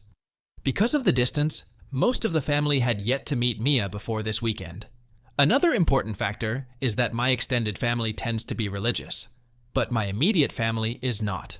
Over the weekend, Joshua and Mia made their way back to our family's home state to have a baby shower for their first child. Everybody was able to make it to the baby shower, and after the initial awkwardness of meeting Mia for the first time, things seemed normal. There was a gender reveal game, and the baby ended up being a girl. After the reveal, there was an opportunity to write a note to the baby with a name suggestion and put it in a designated box for Joshua and Mia to look at later. I wrote a pretty regular note along the lines of, "Hey baby, I hope you're doing well. I'm suggesting the name Catherine. With love, your cousin, my name." Joshua and Mia have since gone home, and I haven't really thought about the name suggestion since then. I got a call from Joshua yesterday, and it was pretty basic small talk, until he started asking why I suggested Catherine. I was a little confused because I thought it was a pretty name, and it goes well with their last name. Apparently, Joshua and Mia didn't really want a biblical name for the baby. I didn't put a ton of thought into the name at the baby shower, so I didn't associate it with being biblical so much as just traditional. But then again, my extended family is more on the religious side, so I wouldn't be the only one suggesting a biblical name. I asked him why my pick was all that important, but he kept talking in circles. The call went on for another few minutes until he finally admitted that Mia had been searching through the names in our family and noticed that my first name isn't biblical at all. For reference, I was named after a song my dad liked, and my middle name was picked to honor my deceased grandmother, but that name isn't biblical either. I tend to go by my middle name with my extended family because I ended up looking a lot like my grandma, and they all thought it was a sweet tribute. The Catherine question confused me, but the whole name-searching thing confused me even more. I asked Joshua why my name even mattered, and he said that Mia liked how unique my first and middle name are compared to the rest of my family. Apparently, Mia was hoping that I would suggest a name like mine, rather than following the traditional biblical route like the rest of my family. Joshua told me that Mia is upset now because both her family and our family have only suggested biblical names. I told Joshua to just look up different names, but he got defensive. The conversation got heated, and I told him that if Mia wanted a different name, that's not my problem. I went on to say that she has access to the internet if she wants to look up a different name, so I really don't need to be involved at this point. I got a text this morning saying that Mia is upset, and that it's essentially my fault, because Joshua told her what I said. OP is not an AH for making an innocent name suggestion, especially when he didn't know that her cousin and his wife had specific preferences. It was just a suggestion. She didn't insist or do anything else to push for choosing the names she suggested. So, OP is not an AH, and I would rate her 0 out of 5 on the AH scale. On the other hand, OP's cousin and his wife are being unreasonable, and they are a little AH, so I would give them 0.5 out of 5 on the AH scale. Let's now jump onto the next story from new-way-888. AITA for uninviting my brother and nephew from my celebration dinner. Backstory: my sister and I, early 30s, have an older brother. He's on his second marriage. His first marriage gave me my nephew Connor, 15. Connor is autistic. When he was born, my, at the time, sister-in-law's family was the village. My parents were also the village. My sister and I were not. This resulted in many arguments, until I told my parents they could either have my brother and his family, and I would go NC, or they could respect my boundaries and I'd still be around. They agreed. Eventually, my brother got a divorce because of marital problems, one of which was his ex-wife, insisting that I and my sister step up and help. I felt bad for him, still do, but I wasn't going to change my stance. My sister didn't either. I have lived out of state for a bit and recently accepted a new job offer close to home. It came with a nice bonus, so I decided to invite my parents, sister, and brother out for dinner at my favorite KBBQ spot. My parents confirmed that it wasn't my brother's week with my nephew, so all was well and good. About a week before I got back home, my brother called and said his ex had something come up, and that he had Connor the upcoming week, and his current wife was going to be out of town with her sisters. I said no worries and asked if he wanted to call his regular babysitter for Connor, and I'd cover it for our dinner night. He said no, he wanted to bring Connor to the dinner and asked if we could change the venue, because Connor gets overstimulated. I said no. This was my dinner, I'm paying for it, and I'm going to my favorite place. He said, you know, your nephew really can't handle a place like that. I said, yes, I know. That's why I'm offering to cover paying for a babysitter for that night. He argued that he'll just bring Connor with him. I said he's welcome to do that, but then I'm not going, so it'll just be him and our parents. He told me that was messed up, that if Connor gets overstimulated, he'll just take him and go outside until he calms down. I reminded him the last time we went to a KBBQ place, Connor had a meltdown and they had to leave. My parents always feel bad for Connor, so they'll usually leave and go to my brother's house to help. I said I didn't want that happening. I wanted to have a nice dinner without having to worry about that. He told me to go myself and hung up. We went to dinner. My sister, my parents and I. My brother did not show up. It was a nice dinner. My parents enjoyed it too, but they said they wished my brother had come. I agreed. They then said they wished my nephew had come too. I did not agree. I said it would have likely resulted in my brother leaving after maybe 30, 40 minutes of being there, and they would have followed him too. They agreed, but said I should have let him come anyway and just deal with it. I said that sounds like a good reason for me not to do that, and we didn't talk much that night after that. AITA, edit. I've babysat Connor before. Even now I will watch him for a few hours if my brother has to do something. I don't watch him all day or overnight though. It's not his fault, and he is no way a bad kid. However, I had to set boundaries because my parents and brother, mostly his ex-wife, would take a mile if you gave them an inch. They wanted my sister and I to stay local after high school so we could help with babysitting, and I was not about to do that. I did see both of them before I left, since I wanted to, but I did not apologize for wanting to eat my favorite spot and have it done my way for just one night. Whenever he, my brother, wants to have to dinner, we basically go to the same local spot because it's quiet and doesn't upset my nephew, and it's his fixation when it comes to food. That's perfectly fine, and I go to those dinners, but for my dinner, I wanted it somewhere I enjoyed. Update. First, I wanted to thank everybody, positive for negative, for giving feedback. Whether it was good or bad, I did read every one of them, even the ones who called me an asshole. Totally valid. While I did see my brother and Connor before I left, it was more of just playing with Connor and making small talk with my brother. I decided today to call my brother to try and get more info and smooth things out. We talked for about 5 minutes before I broached the subject. I told him I was sorry if it felt like I was being unnecessarily mean or exclusionary to Connor, but that I felt I had a right to decide how to celebrate the way I wanted to. He said he was sorry that he snapped the way he did, and looking back, he realized Connor would have had an awful time, and it would have been a big waste of money for me. The place we went to was about $80 a person. $40 for Connor, whether he ate or not. He just really wanted him to be there too. I told him going forward, for things like my birthday, I would be more than happy to have lunch as a family with Connor at somewhere he likes, so he can have a good time, then go to dinner at somewhere I want to eat at, and I'd pay for a babysitter or his mom, my brother's ex, can watch him. He asked if Connor would be welcome at the dinner too, and I said I don't think so because I still plan to have KBBQ hot pot / sushi / fine dining, and Connor doesn't do well in those environments, lights / sounds / smells / atmosphere, which is why I brought up having lunch the day of beforehand so we can all celebrate and it be okay for him. But I was still standing firm that for my birthday, or something like another promotion, I wanted to go somewhere that I enjoyed without having to worry. I brought up also that when he took us out to lunch, was once a month before I moved, he picked, or my parents picked, and they always catered to Connor. I had no problems with that and attended almost all of them. This time, I wanted something for myself. He wasn't over the moon about it, but said it sounded good and thinks Connor would enjoy it too.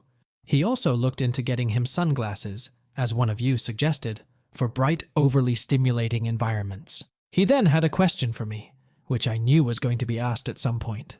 Now that I'm closer to home, he asked if I was going to be more involved as an uncle. I said yes, but not in the way he probably wants. I said I'd be more than happy to go over to his house and hang out with him, his wife and Connor, and bring food he likes, as well as babysitting him once or twice a month, so he and his wife could go see a movie or have dinner together. But I wasn't going to be an on-call babysitter like my parents are. Several times, he's dropped Connor off at their house for a weekend, with little notice, because he and his wife wanted to go on a spontaneous vacation. I told him that was not going to happen with me, especially since I'm in the process of adopting a cat, and he and Connor are allergic. I wasn't allowed to have a cat while I lived in my parents' house, which was fine because it's their house, and it wasn't fair to my brother and Connor who were over super often. So him getting dropped at my new place was out of the question. He thankfully didn't press the topic and said it's okay, Mom and Dad don't mind, and that he missed hanging out with me, and was happy that I could be around Connor more. So everything worked out as well as I could have hoped. I'm excited to move back home in a few weeks, and thank you all again for the advice, criticism. Go to AITA. OP is not an AH for setting clear boundaries regarding her celebration dinner and communicating openly about her reservation. So, I would rate her 0 out of 5 on the AH scale. However, it was OP's brother who was being unreasonable in begging and a little bit of an AH. So, I would rate him 0.5 out of 5 on the AH scale. Let's now jump on to the next story from Emmy Coltrane. AITA, for breaking up with my boyfriend after he didn't show up for our date. Allow me to explain. I, 18F, have only been dating my boyfriend, Neil, 19M, for only 2 weeks. However, we've been talking for about a month. Now, I was very clear about my boundaries for my relationships. I wanted both parties to be able to work together and create a good relationship. Now, when we became official, that's when everything started to happen. My boundaries were as follows. I will not sleep with you. Please do not ask for photos of any kind, even just cute ones of me. If I would like to send photos, I will do them on my own terms. The reasoning for this is, I'd just gotten over talking to someone, and that's all he would do. He would just ask for stuff, and I wasn't comfortable. So I made them very clear when talking to my BF. However, after everything became official, it seemed to him that all of those boundaries just flew out the window. He started asking for pictures of me, sending me things that made me uncomfortable, etc. One of the things that he always wanted to do was play games. I didn't care that he was a gamer. However, they was the literal only thing he ever wanted to do as a date. Our first date, he asked if he could bring his PS5, to which I replied, to the park? Because our first day was a picnic at the park. Every date from then on, there had to be something about the PS5. Our second date at his house, he wanted to play games. I insisted that we just watch something instead, because I'm not a gamer. However, on the third date, we were watching a show, and then he wanted to play games again. We played Minecraft for a bit, and then he went and played COD, and I was sitting on his couch looking at my phone. Once his mom came home, we played Minecraft again, which I still had no interest in. He was even being inappropriate in the game, so much as to outline a dildo in the trees. I was starting to lose interest at that point. Now, today. Last night I was talking to him, and I asked if we were doing anything today, because he doesn't work today. He replied with, IDK. And then went back to talking about video games. We usually hang out on Mondays and Thursdays, so it's routine for us at this point. But it seems he has no interest other than for me to be his gaming buddy.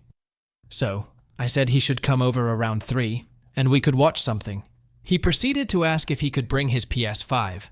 I mentioned before how I had no TV in my dorm room, and that I only had a laptop to watch things on. So I reminded him of that, and his response was, but we can't play games on it though. Well, fast forward to today, 10 minutes to 3. I was getting ready, and by that I mean cleaning up so he could come over. 3 had hit, and he wasn't there. I didn't worry, or mind. I'd been late a couple times before, so it was no biggie. But after 15 minutes, and he still wasn't there, I wondered. So I texted him. Another 15 minutes, and I texted him again. By that point, he was 30 minutes late. I called my brother to see if maybe they were playing games together, but my brother was at work. I eventually got to thinking about what kind of boyfriend he was. So I know that he was only late to one date, but everything that he has ever done was for him, and never me. I'm not a super clingy GF, I'm usually chill about things, but he's just really making me upset. My mom and brother had suggested maybe he'd just fallen asleep, which I was also okay with. However, that did give me time to cry to my mom about how upset he was making me. So, AITA? OP is not an AH for breaking up with her boyfriend, because she clearly communicated her boundaries, but her boyfriend consistently disrespected them and prioritized gaming over their relationship. Her feelings of frustration and neglect are valid, and ending the relationship seems like a reasonable response to his behavior. As for scores, I would rate OP 0 out of 5 on the AH scale, and OP's ex-boyfriend 2.5. The story is from Throwaway, Jason, 7723. AITA for not kicking out my trans man, biologically woman roommate on my girlfriend's demand. I, 22M, have a roommate, let's call him Alex M23, who moved in about 6 months ago. I honestly never considered Alex may be trans. Not that I would care if he was, but that's not the issue. He is a short guy, and probably under 165 centimeters, has a lot of facial hair, muscles, and looks a lot like a short Henry Cavill IMO. No one I know has ever brought up this idea before. I've had my friends and family at our apartment before. This is really the part that gets to me because my mom is extremely against any gay people, and if she sensed anything was up, she would have caused problems right away. Alex and I get along. We're polite, but not really friends. He's quiet, but super polite. Always pays rent on time, helps with chores,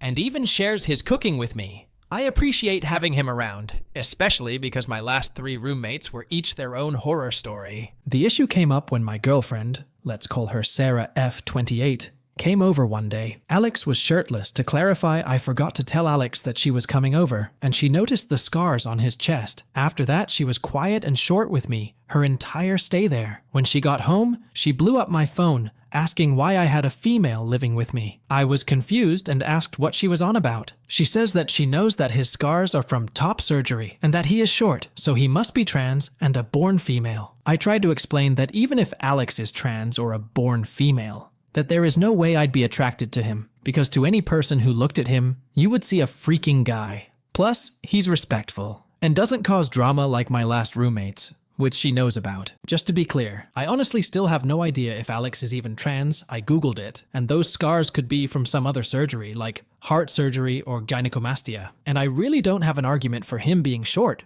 but there is a lot of short men. At first, Sarah wanted me to just ask Alex if he was trans, which why the fuck would I do that? Or give her his last name so she can run a background check. I said no to both. Then she said this was a violation of trust, and that if I didn't either find out Alex is trans, and kick him out, or just kick him out, that she would have to reevaluate things. Basically, threatening to break up. I said I don't do ultimatums and that we're done. Since then, she's been messaging me every single day for over 2 weeks. Even after I blocked her on everything because she wouldn't leave me alone, pissed that I wouldn't do this small thing for her.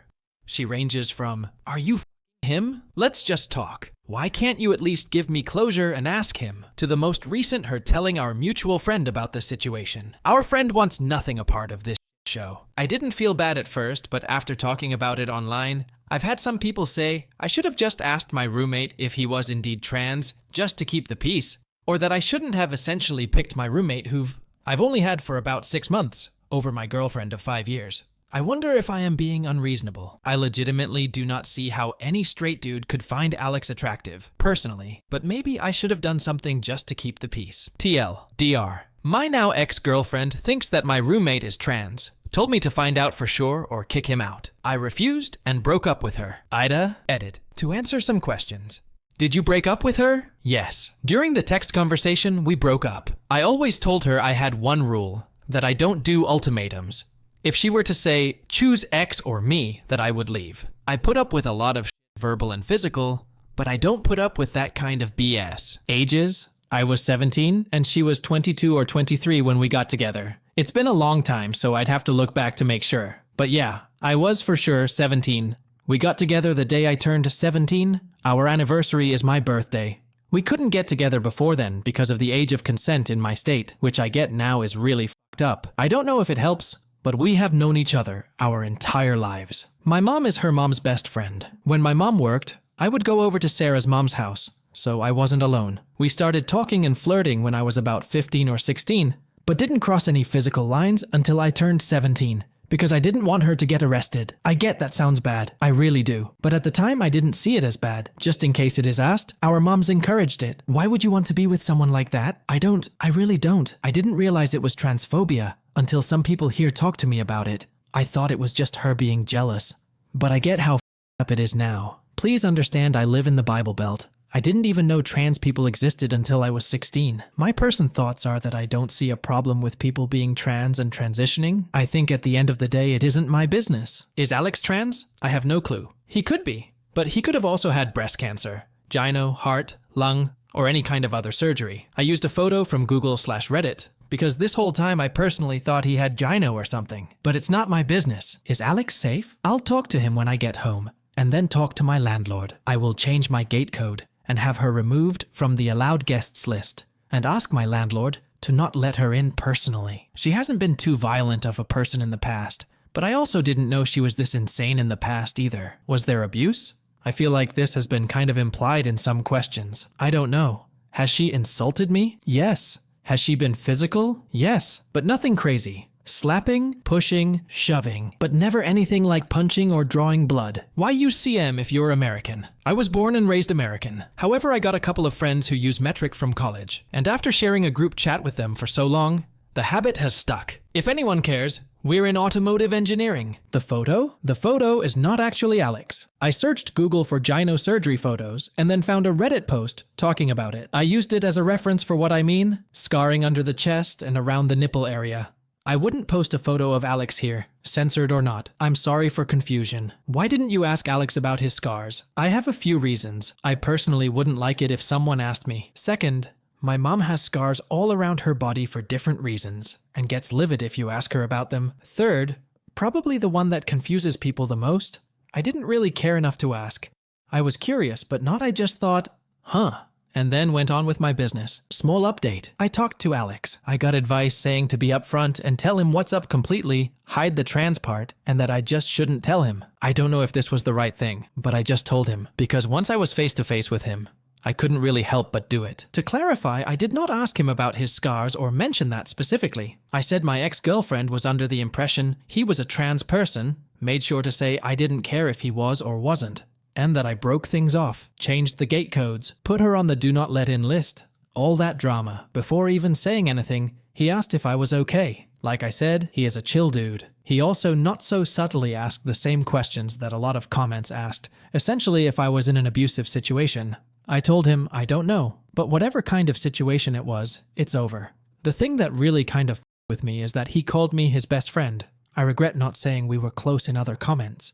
I realize now we have different definitions of close because he is introverted and I'm not. We talked about irrelevant stuff for a while, and then the question came up, would you care if I was trans? To summarize things, yes, Alex is trans mask. He had top surgery when he was 19 and has been on hormones since he was 18. He even has a tattoo with the date he started testosterone. While the idea that he could have been a dude with gyno, cancer, or something else is completely reasonable, it just happens that Alex is trans, and I don't care about that. Alex is Alex. I did show him the post and got permission to update things. I would not have otherwise. He is also roaming this post somewhere, but probably won't comment. Notes. Alex is going to help me out with finding some low-cost or pay scale therapy because he personally hasn't heard good things about the college's therapy services.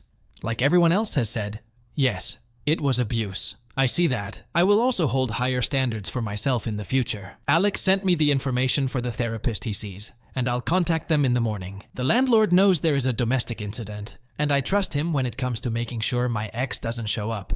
The do not allow list was made in mind for this reason. I am not ready to talk to my mom about this, but I hope with some therapy and time I will be. She knows something is going on, but she believes this is a break and not a breakup. Sorry if this sounds like rambling, it is. This has been a rough couple of weeks, my brain is fried and I'm tired. Keep in mind, I'm still a full-time student during this. I also must keep my grades up for my grants, scholarships, government aid, etc. I do read all comments, even the not-so-good ones. I will try to respond more before I sleep tonight. But just know, even if I don't reply, I have read it. I appreciate all the advice, kicks in the rear, and the sympathy. A side note. I have seen a lot of trans people comment on this post, and I have had a few reaches out to me in private. I am thankful for your comments as well. It has brought to my attention how tough things are out there, because I honestly felt what I did was the bare minimum and not worthy of praise, because it should just be expected. But I see that it is being praised for how low of a bar there is when it comes to human decency towards you. And I'm sorry for that and hope things get better. OP is not an AH for refusing to kick out his roommate just because he was transgender male and his girlfriend was demanding this. OP's girlfriend is being unreasonable here, and her allegations on OP are not justifiable. In fact, they are baseless and humiliating. OP's decision to break up with such a toxic girlfriend is 100% right. As for scores, I would rate OP 0. And OP's friend-girlfriend 3.5 out of 5 on the AH scale. Let's now jump onto the next story from Forgotten_Child9. AITA. For exposing my parents when they forgot about me on their wedding. I, 17F, was recently forgotten about on the day of my parents' wedding. My parents have been together for about 25 years, but they never actually got married. That's why when my dad, 50M, proposed to my mother, 49F, on their anniversary, which they have always celebrated on the date my mother found out she was pregnant with my eldest sister. Even tough, they were already together before. Everyone, including me, was elated and celebrated the occasion with great joy. This happened all the way back in February. They immediately jumped into wedding planning, deciding very early on a small event in Hawaii with just the closest family and friends for an intimate ceremony. Almost immediately, my mother asked my sister, 25F, to be her maid of honor, and my dad asked my brother, 22M, to be his groomsman. I wasn't surprised or offended by this. My sister had always been a mommy's girl, and they both enjoyed spending time with each other, shopping and socializing, so they had a very close bond, and the same goes for my father and brother. They always played football together and messed around with cars. My father even trained my brother's team for a while in middle school. That had always left me as the odd one out. I tried to insert myself on my family's hobbies and groups that they had within our home, but was always rebuffed. Maybe they could sense that my interest on their activities wasn't all that genuine, or maybe they just didn't care. Either way, I was used to being the last and least important member of my family. Mom had sis and dad had bro. My parents had each other, and my two siblings were closer to each other than they ever were to me, leaving me very lonely and isolated in my own home. During the preparation for the wedding, initially it was suggested that I be the flower girl, but my sister thought that role would be more appropriate for her daughter, 3F, so that idea was quickly tossed away. Later, my maternal grandmother suggested that I might read a poem or do a little bit of a speech during the ceremony, but both my parents refused because they wanted the wedding to be low-key. And they didn't think a cheesy and sappy speech would fit their vision, their literal words. I was still okay with all this, even though it hurt to know I would be the only member of the family to not actually be part of the wedding party or have any role at all on the day. As the day approached, my parents and siblings got more and more caught up on all the wedding planning. I noticed my mom didn't invite me dress shopping, and that whenever they would have discussions about the venue or the event, I was left out. So I decided to see if they would realize that I wasn't being involved at all, and kept quiet, waiting for them to ask me something, anything, about the wedding, but that never happened. The wedding was set for 3 weeks ago, the end of August. The day before the departure, my mother casually asked if I had my luggage ready, because we couldn't be late to the airport. I bluntly told her that I hadn't prepared anything. She got confused for a second, and then snapped at me for not being prepared. I then asked her if I even had a ticket, and her face went pale. Yep, they hadn't even bought me a ticket, and I'm not even sure if I had a room or any accommodations once there. Even though I was the only person in my family without a stable income, I work as a part-time babysitter. My parents had bought first-class tickets for my siblings and the couple other friends that were attending the wedding, but had forgotten me. My mom told me not to make a big deal out of it, and that they can just find me a low-cost ticket last minute from a cheap airline. But I just replied by asking her, then what? Do I even have a dress for the ceremony? She went with sis to buy hers and all the other female guests months ago, but I wasn't included. That's when my father came in and just told me to suck it up, and that I've never been a girly girl, so I could just wear whatever. I got mad at this because even though I'm not the most feminine girl in the planet, I would have loved to be included in such an important part of my parents' wedding. And it was about the fact that I was excluded for literally everything that had been going on for months. We all got into a fight with them, calling me entitled and accusing me of making myself small intentionally, so they would forget me. Like, that is a valid excuse for ignoring a child. They ended up telling me that if I was going to keep this attitude, I might as well skip the whole thing altogether, to which I responded with a defiant "fine" and went to my room. Next morning, they all left for Hawaii without me. The ceremony was small, but they all posted loads of pictures on Insta and Facebook about how perfect and magical that whole week was being. People realized quickly that I wasn't in any of the photos and asked my parents why, to which they replied that unfortunately, I had caught COVID before the trip and had to stay behind. My blood boiled at this. I don't know why this was the straw that broke the camel back for me, but it was. I decided to take a COVID test and published a picture of myself holding the negative test and captioned it, "Not sick at all, just forgotten." I tagged everyone that had questioned my absence from the trip and the wedding in the picture, and for good measure, also every person invited to it. I also wrote in the comments about how my parents had literally forgotten about anything to do with me until the day before parting and how they uninvited me. Most people were on my side and others couldn't believe it and thought there must be something more to the story than what I was saying. But one thing is for certain, I completely ruined my parents' wedding, and their day was overshadowed by my confession. At first, I felt quite satisfied with myself for standing up on my own.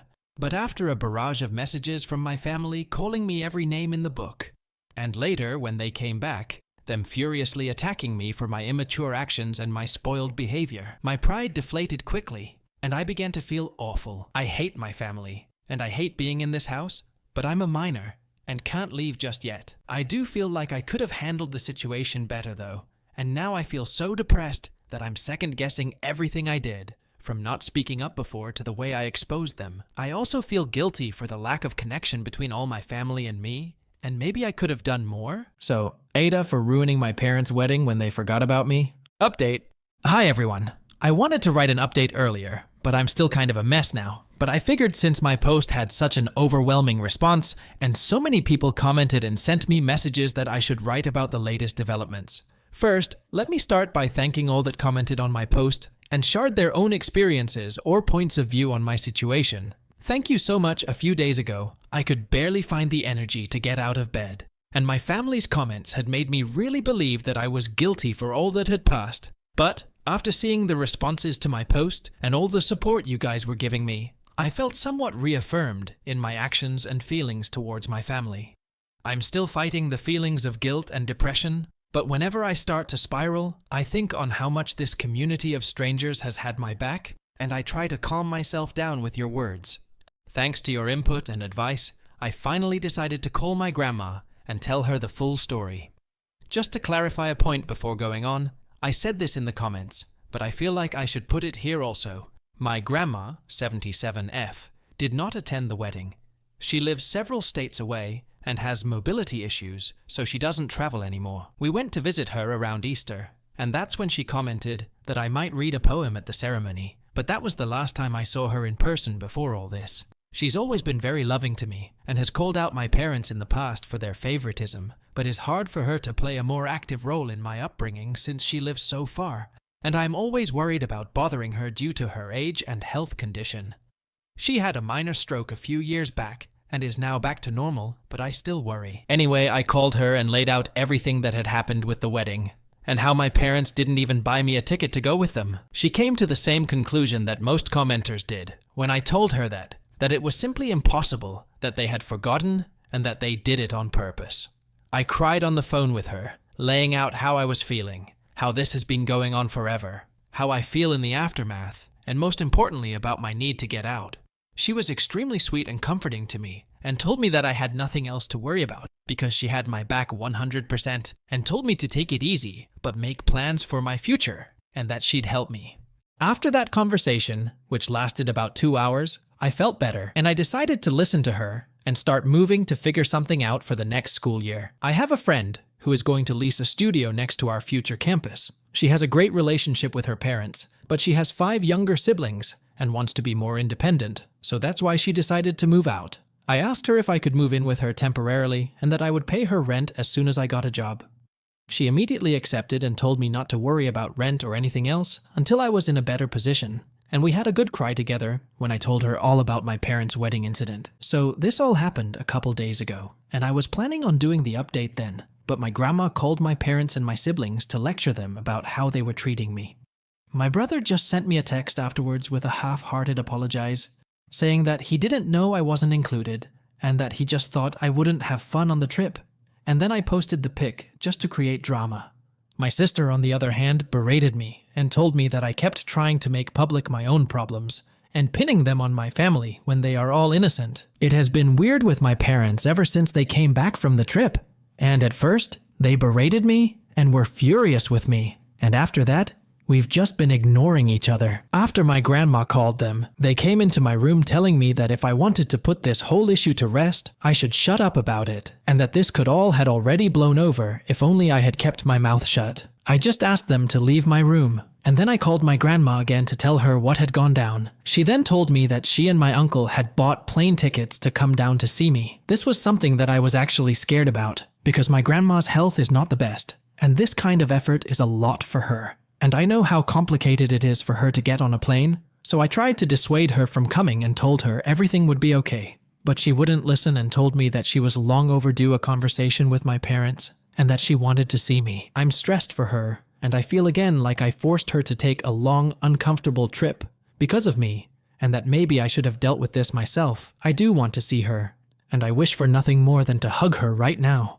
But I'm worried about her. At least my uncle, Mom's older brother, is coming with her, but I hope she doesn't exhaust herself, or nothing happens to her, because that would break me. They arrive tomorrow and have not informed my parents of their trip. My grandma asked me to keep it until she gets here. I hope she can make my parents see the mistake in their actions, or, at the very least, help me break the news to them that I'm moving out very soon, and I plan on being no contact with them. I don't know. I'm worried about her having to do so much for me, and bothering her. But I also appreciate and love her so much for doing all this for me. Update 2.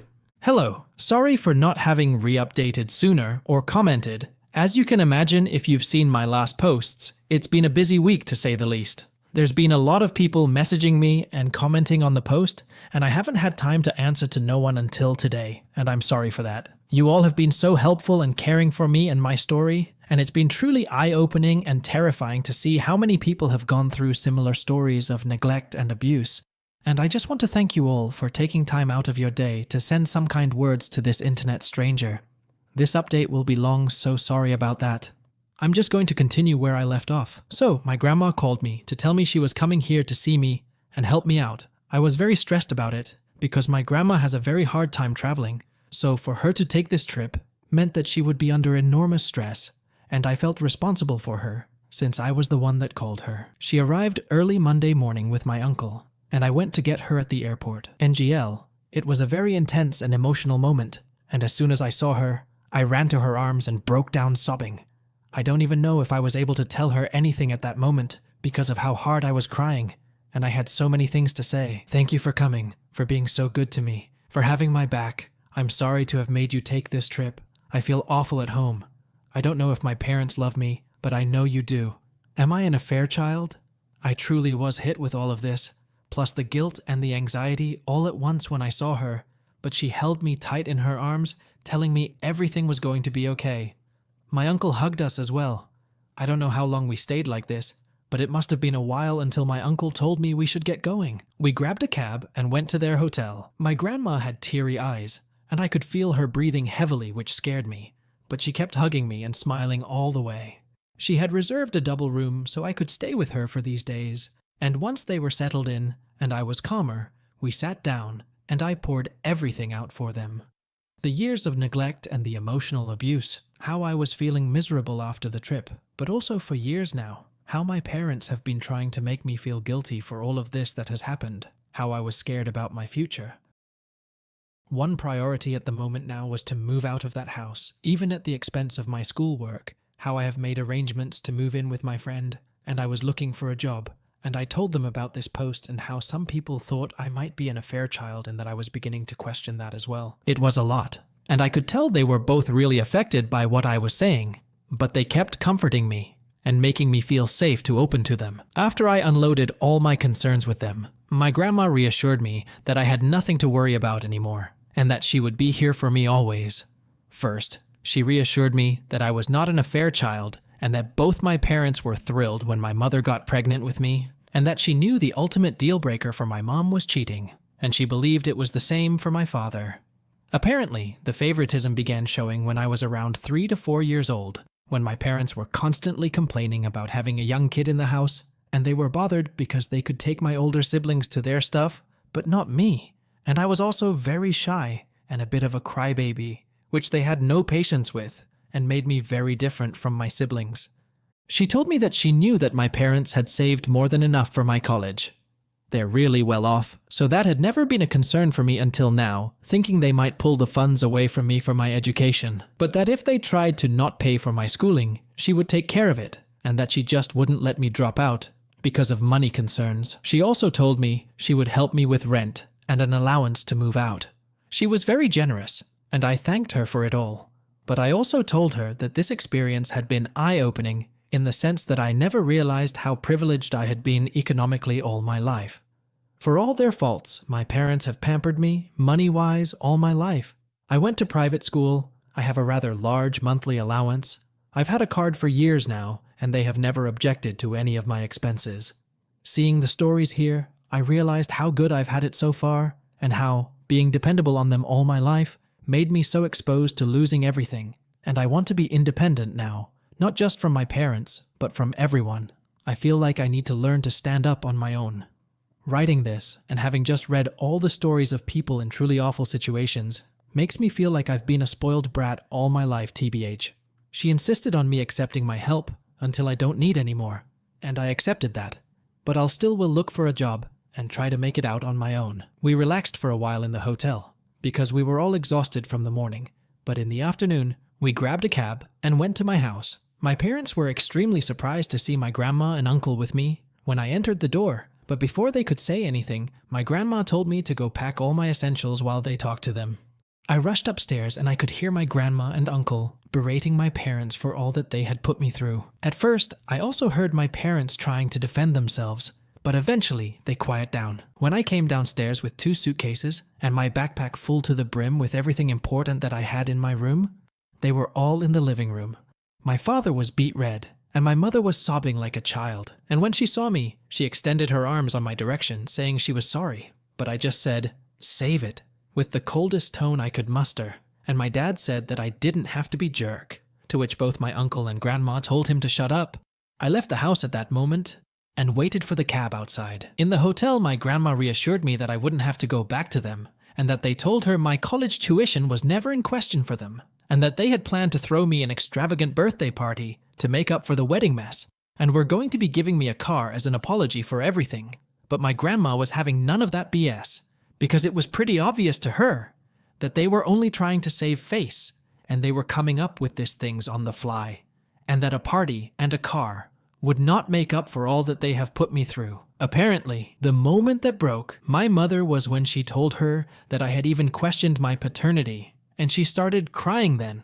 But my grandma told her that what else could they expect when they had excluded me repeatedly from all family events since I was a child. She told me that she would make sure they made the payments to my school, unless I preferred to completely cut ties with them and have her pay until I can pay myself, and I asked her to do that. I felt bad, because I feel like it's not her responsibility, but I truly don't want anything else from my parents anymore.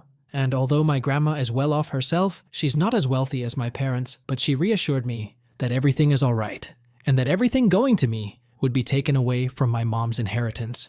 So, the next day, we went with my friend, her parents, and grandma to the studio, where we were planning to move. And immediately upon arriving, my grandma said, "Absolutely not." I knew from pictures that the studio was very small and dirty, but we saw water damage and mold in the bathroom and kitchenette, and there was also rust in the little old appliances. I knew all of this beforehand, but I figured I could live with that, at least for a while.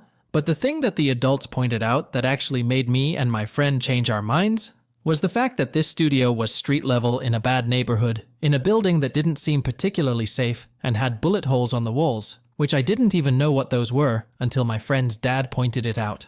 So, Grandma and my friend's parents said they would look for an apartment for us in a better location, and they'd help cover the costs. Both my friend and I want to be independent, but we realize that with our most likely minimum wage jobs in such a high-demand area, we won't be able to find anything better on our own. So the plan is we're going to look for a 2-bedroom apartment, and me and my friend are going to pay what we had previously planned for the studio, and her parents and my grandma will cover the difference. I know it's still quite spoiled of me to expect that help from my grandma, but after seeing the studio in person, I truly wouldn't have felt safe there.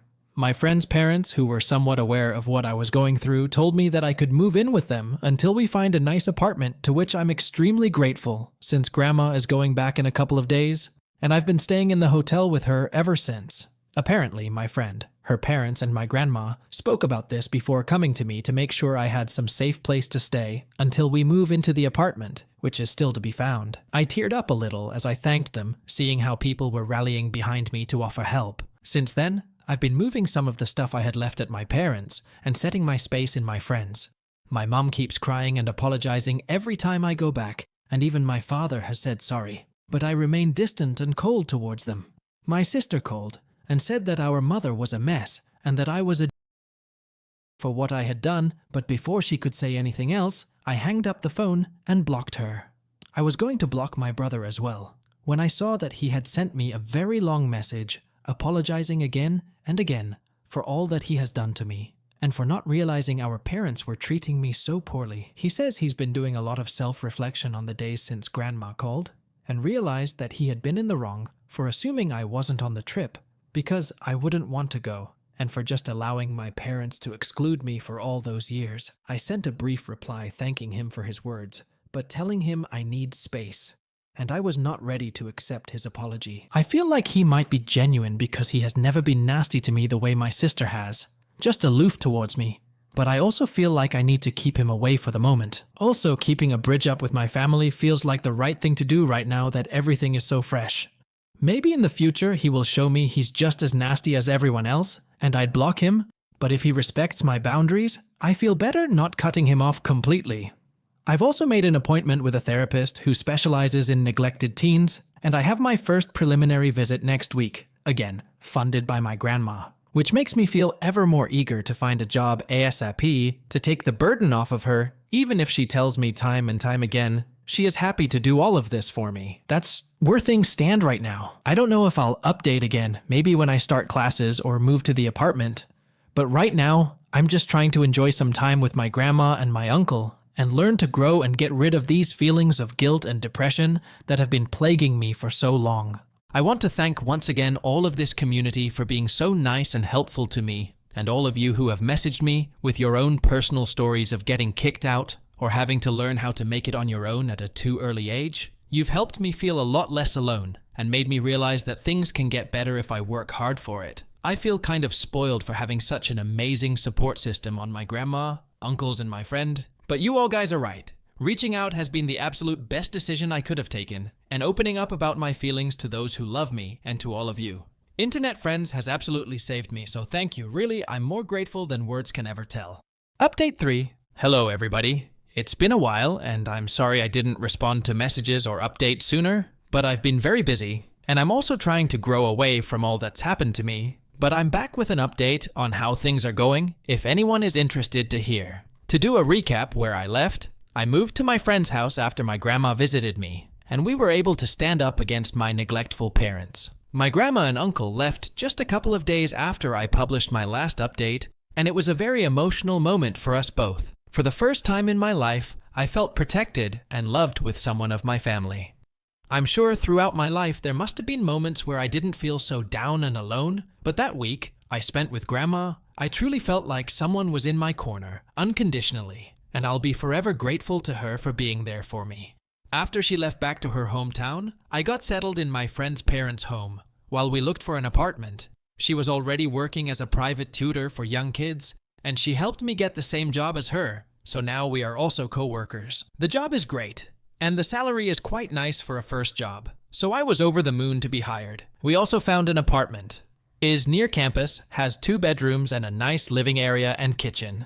It's not big, but it's clean, and in a neighborhood that is primarily college students living in it, so it's quite nice. And there's plenty of cool spaces to hang and meet people. We're just in the process of moving right now, and I'm writing this update from my new bedroom.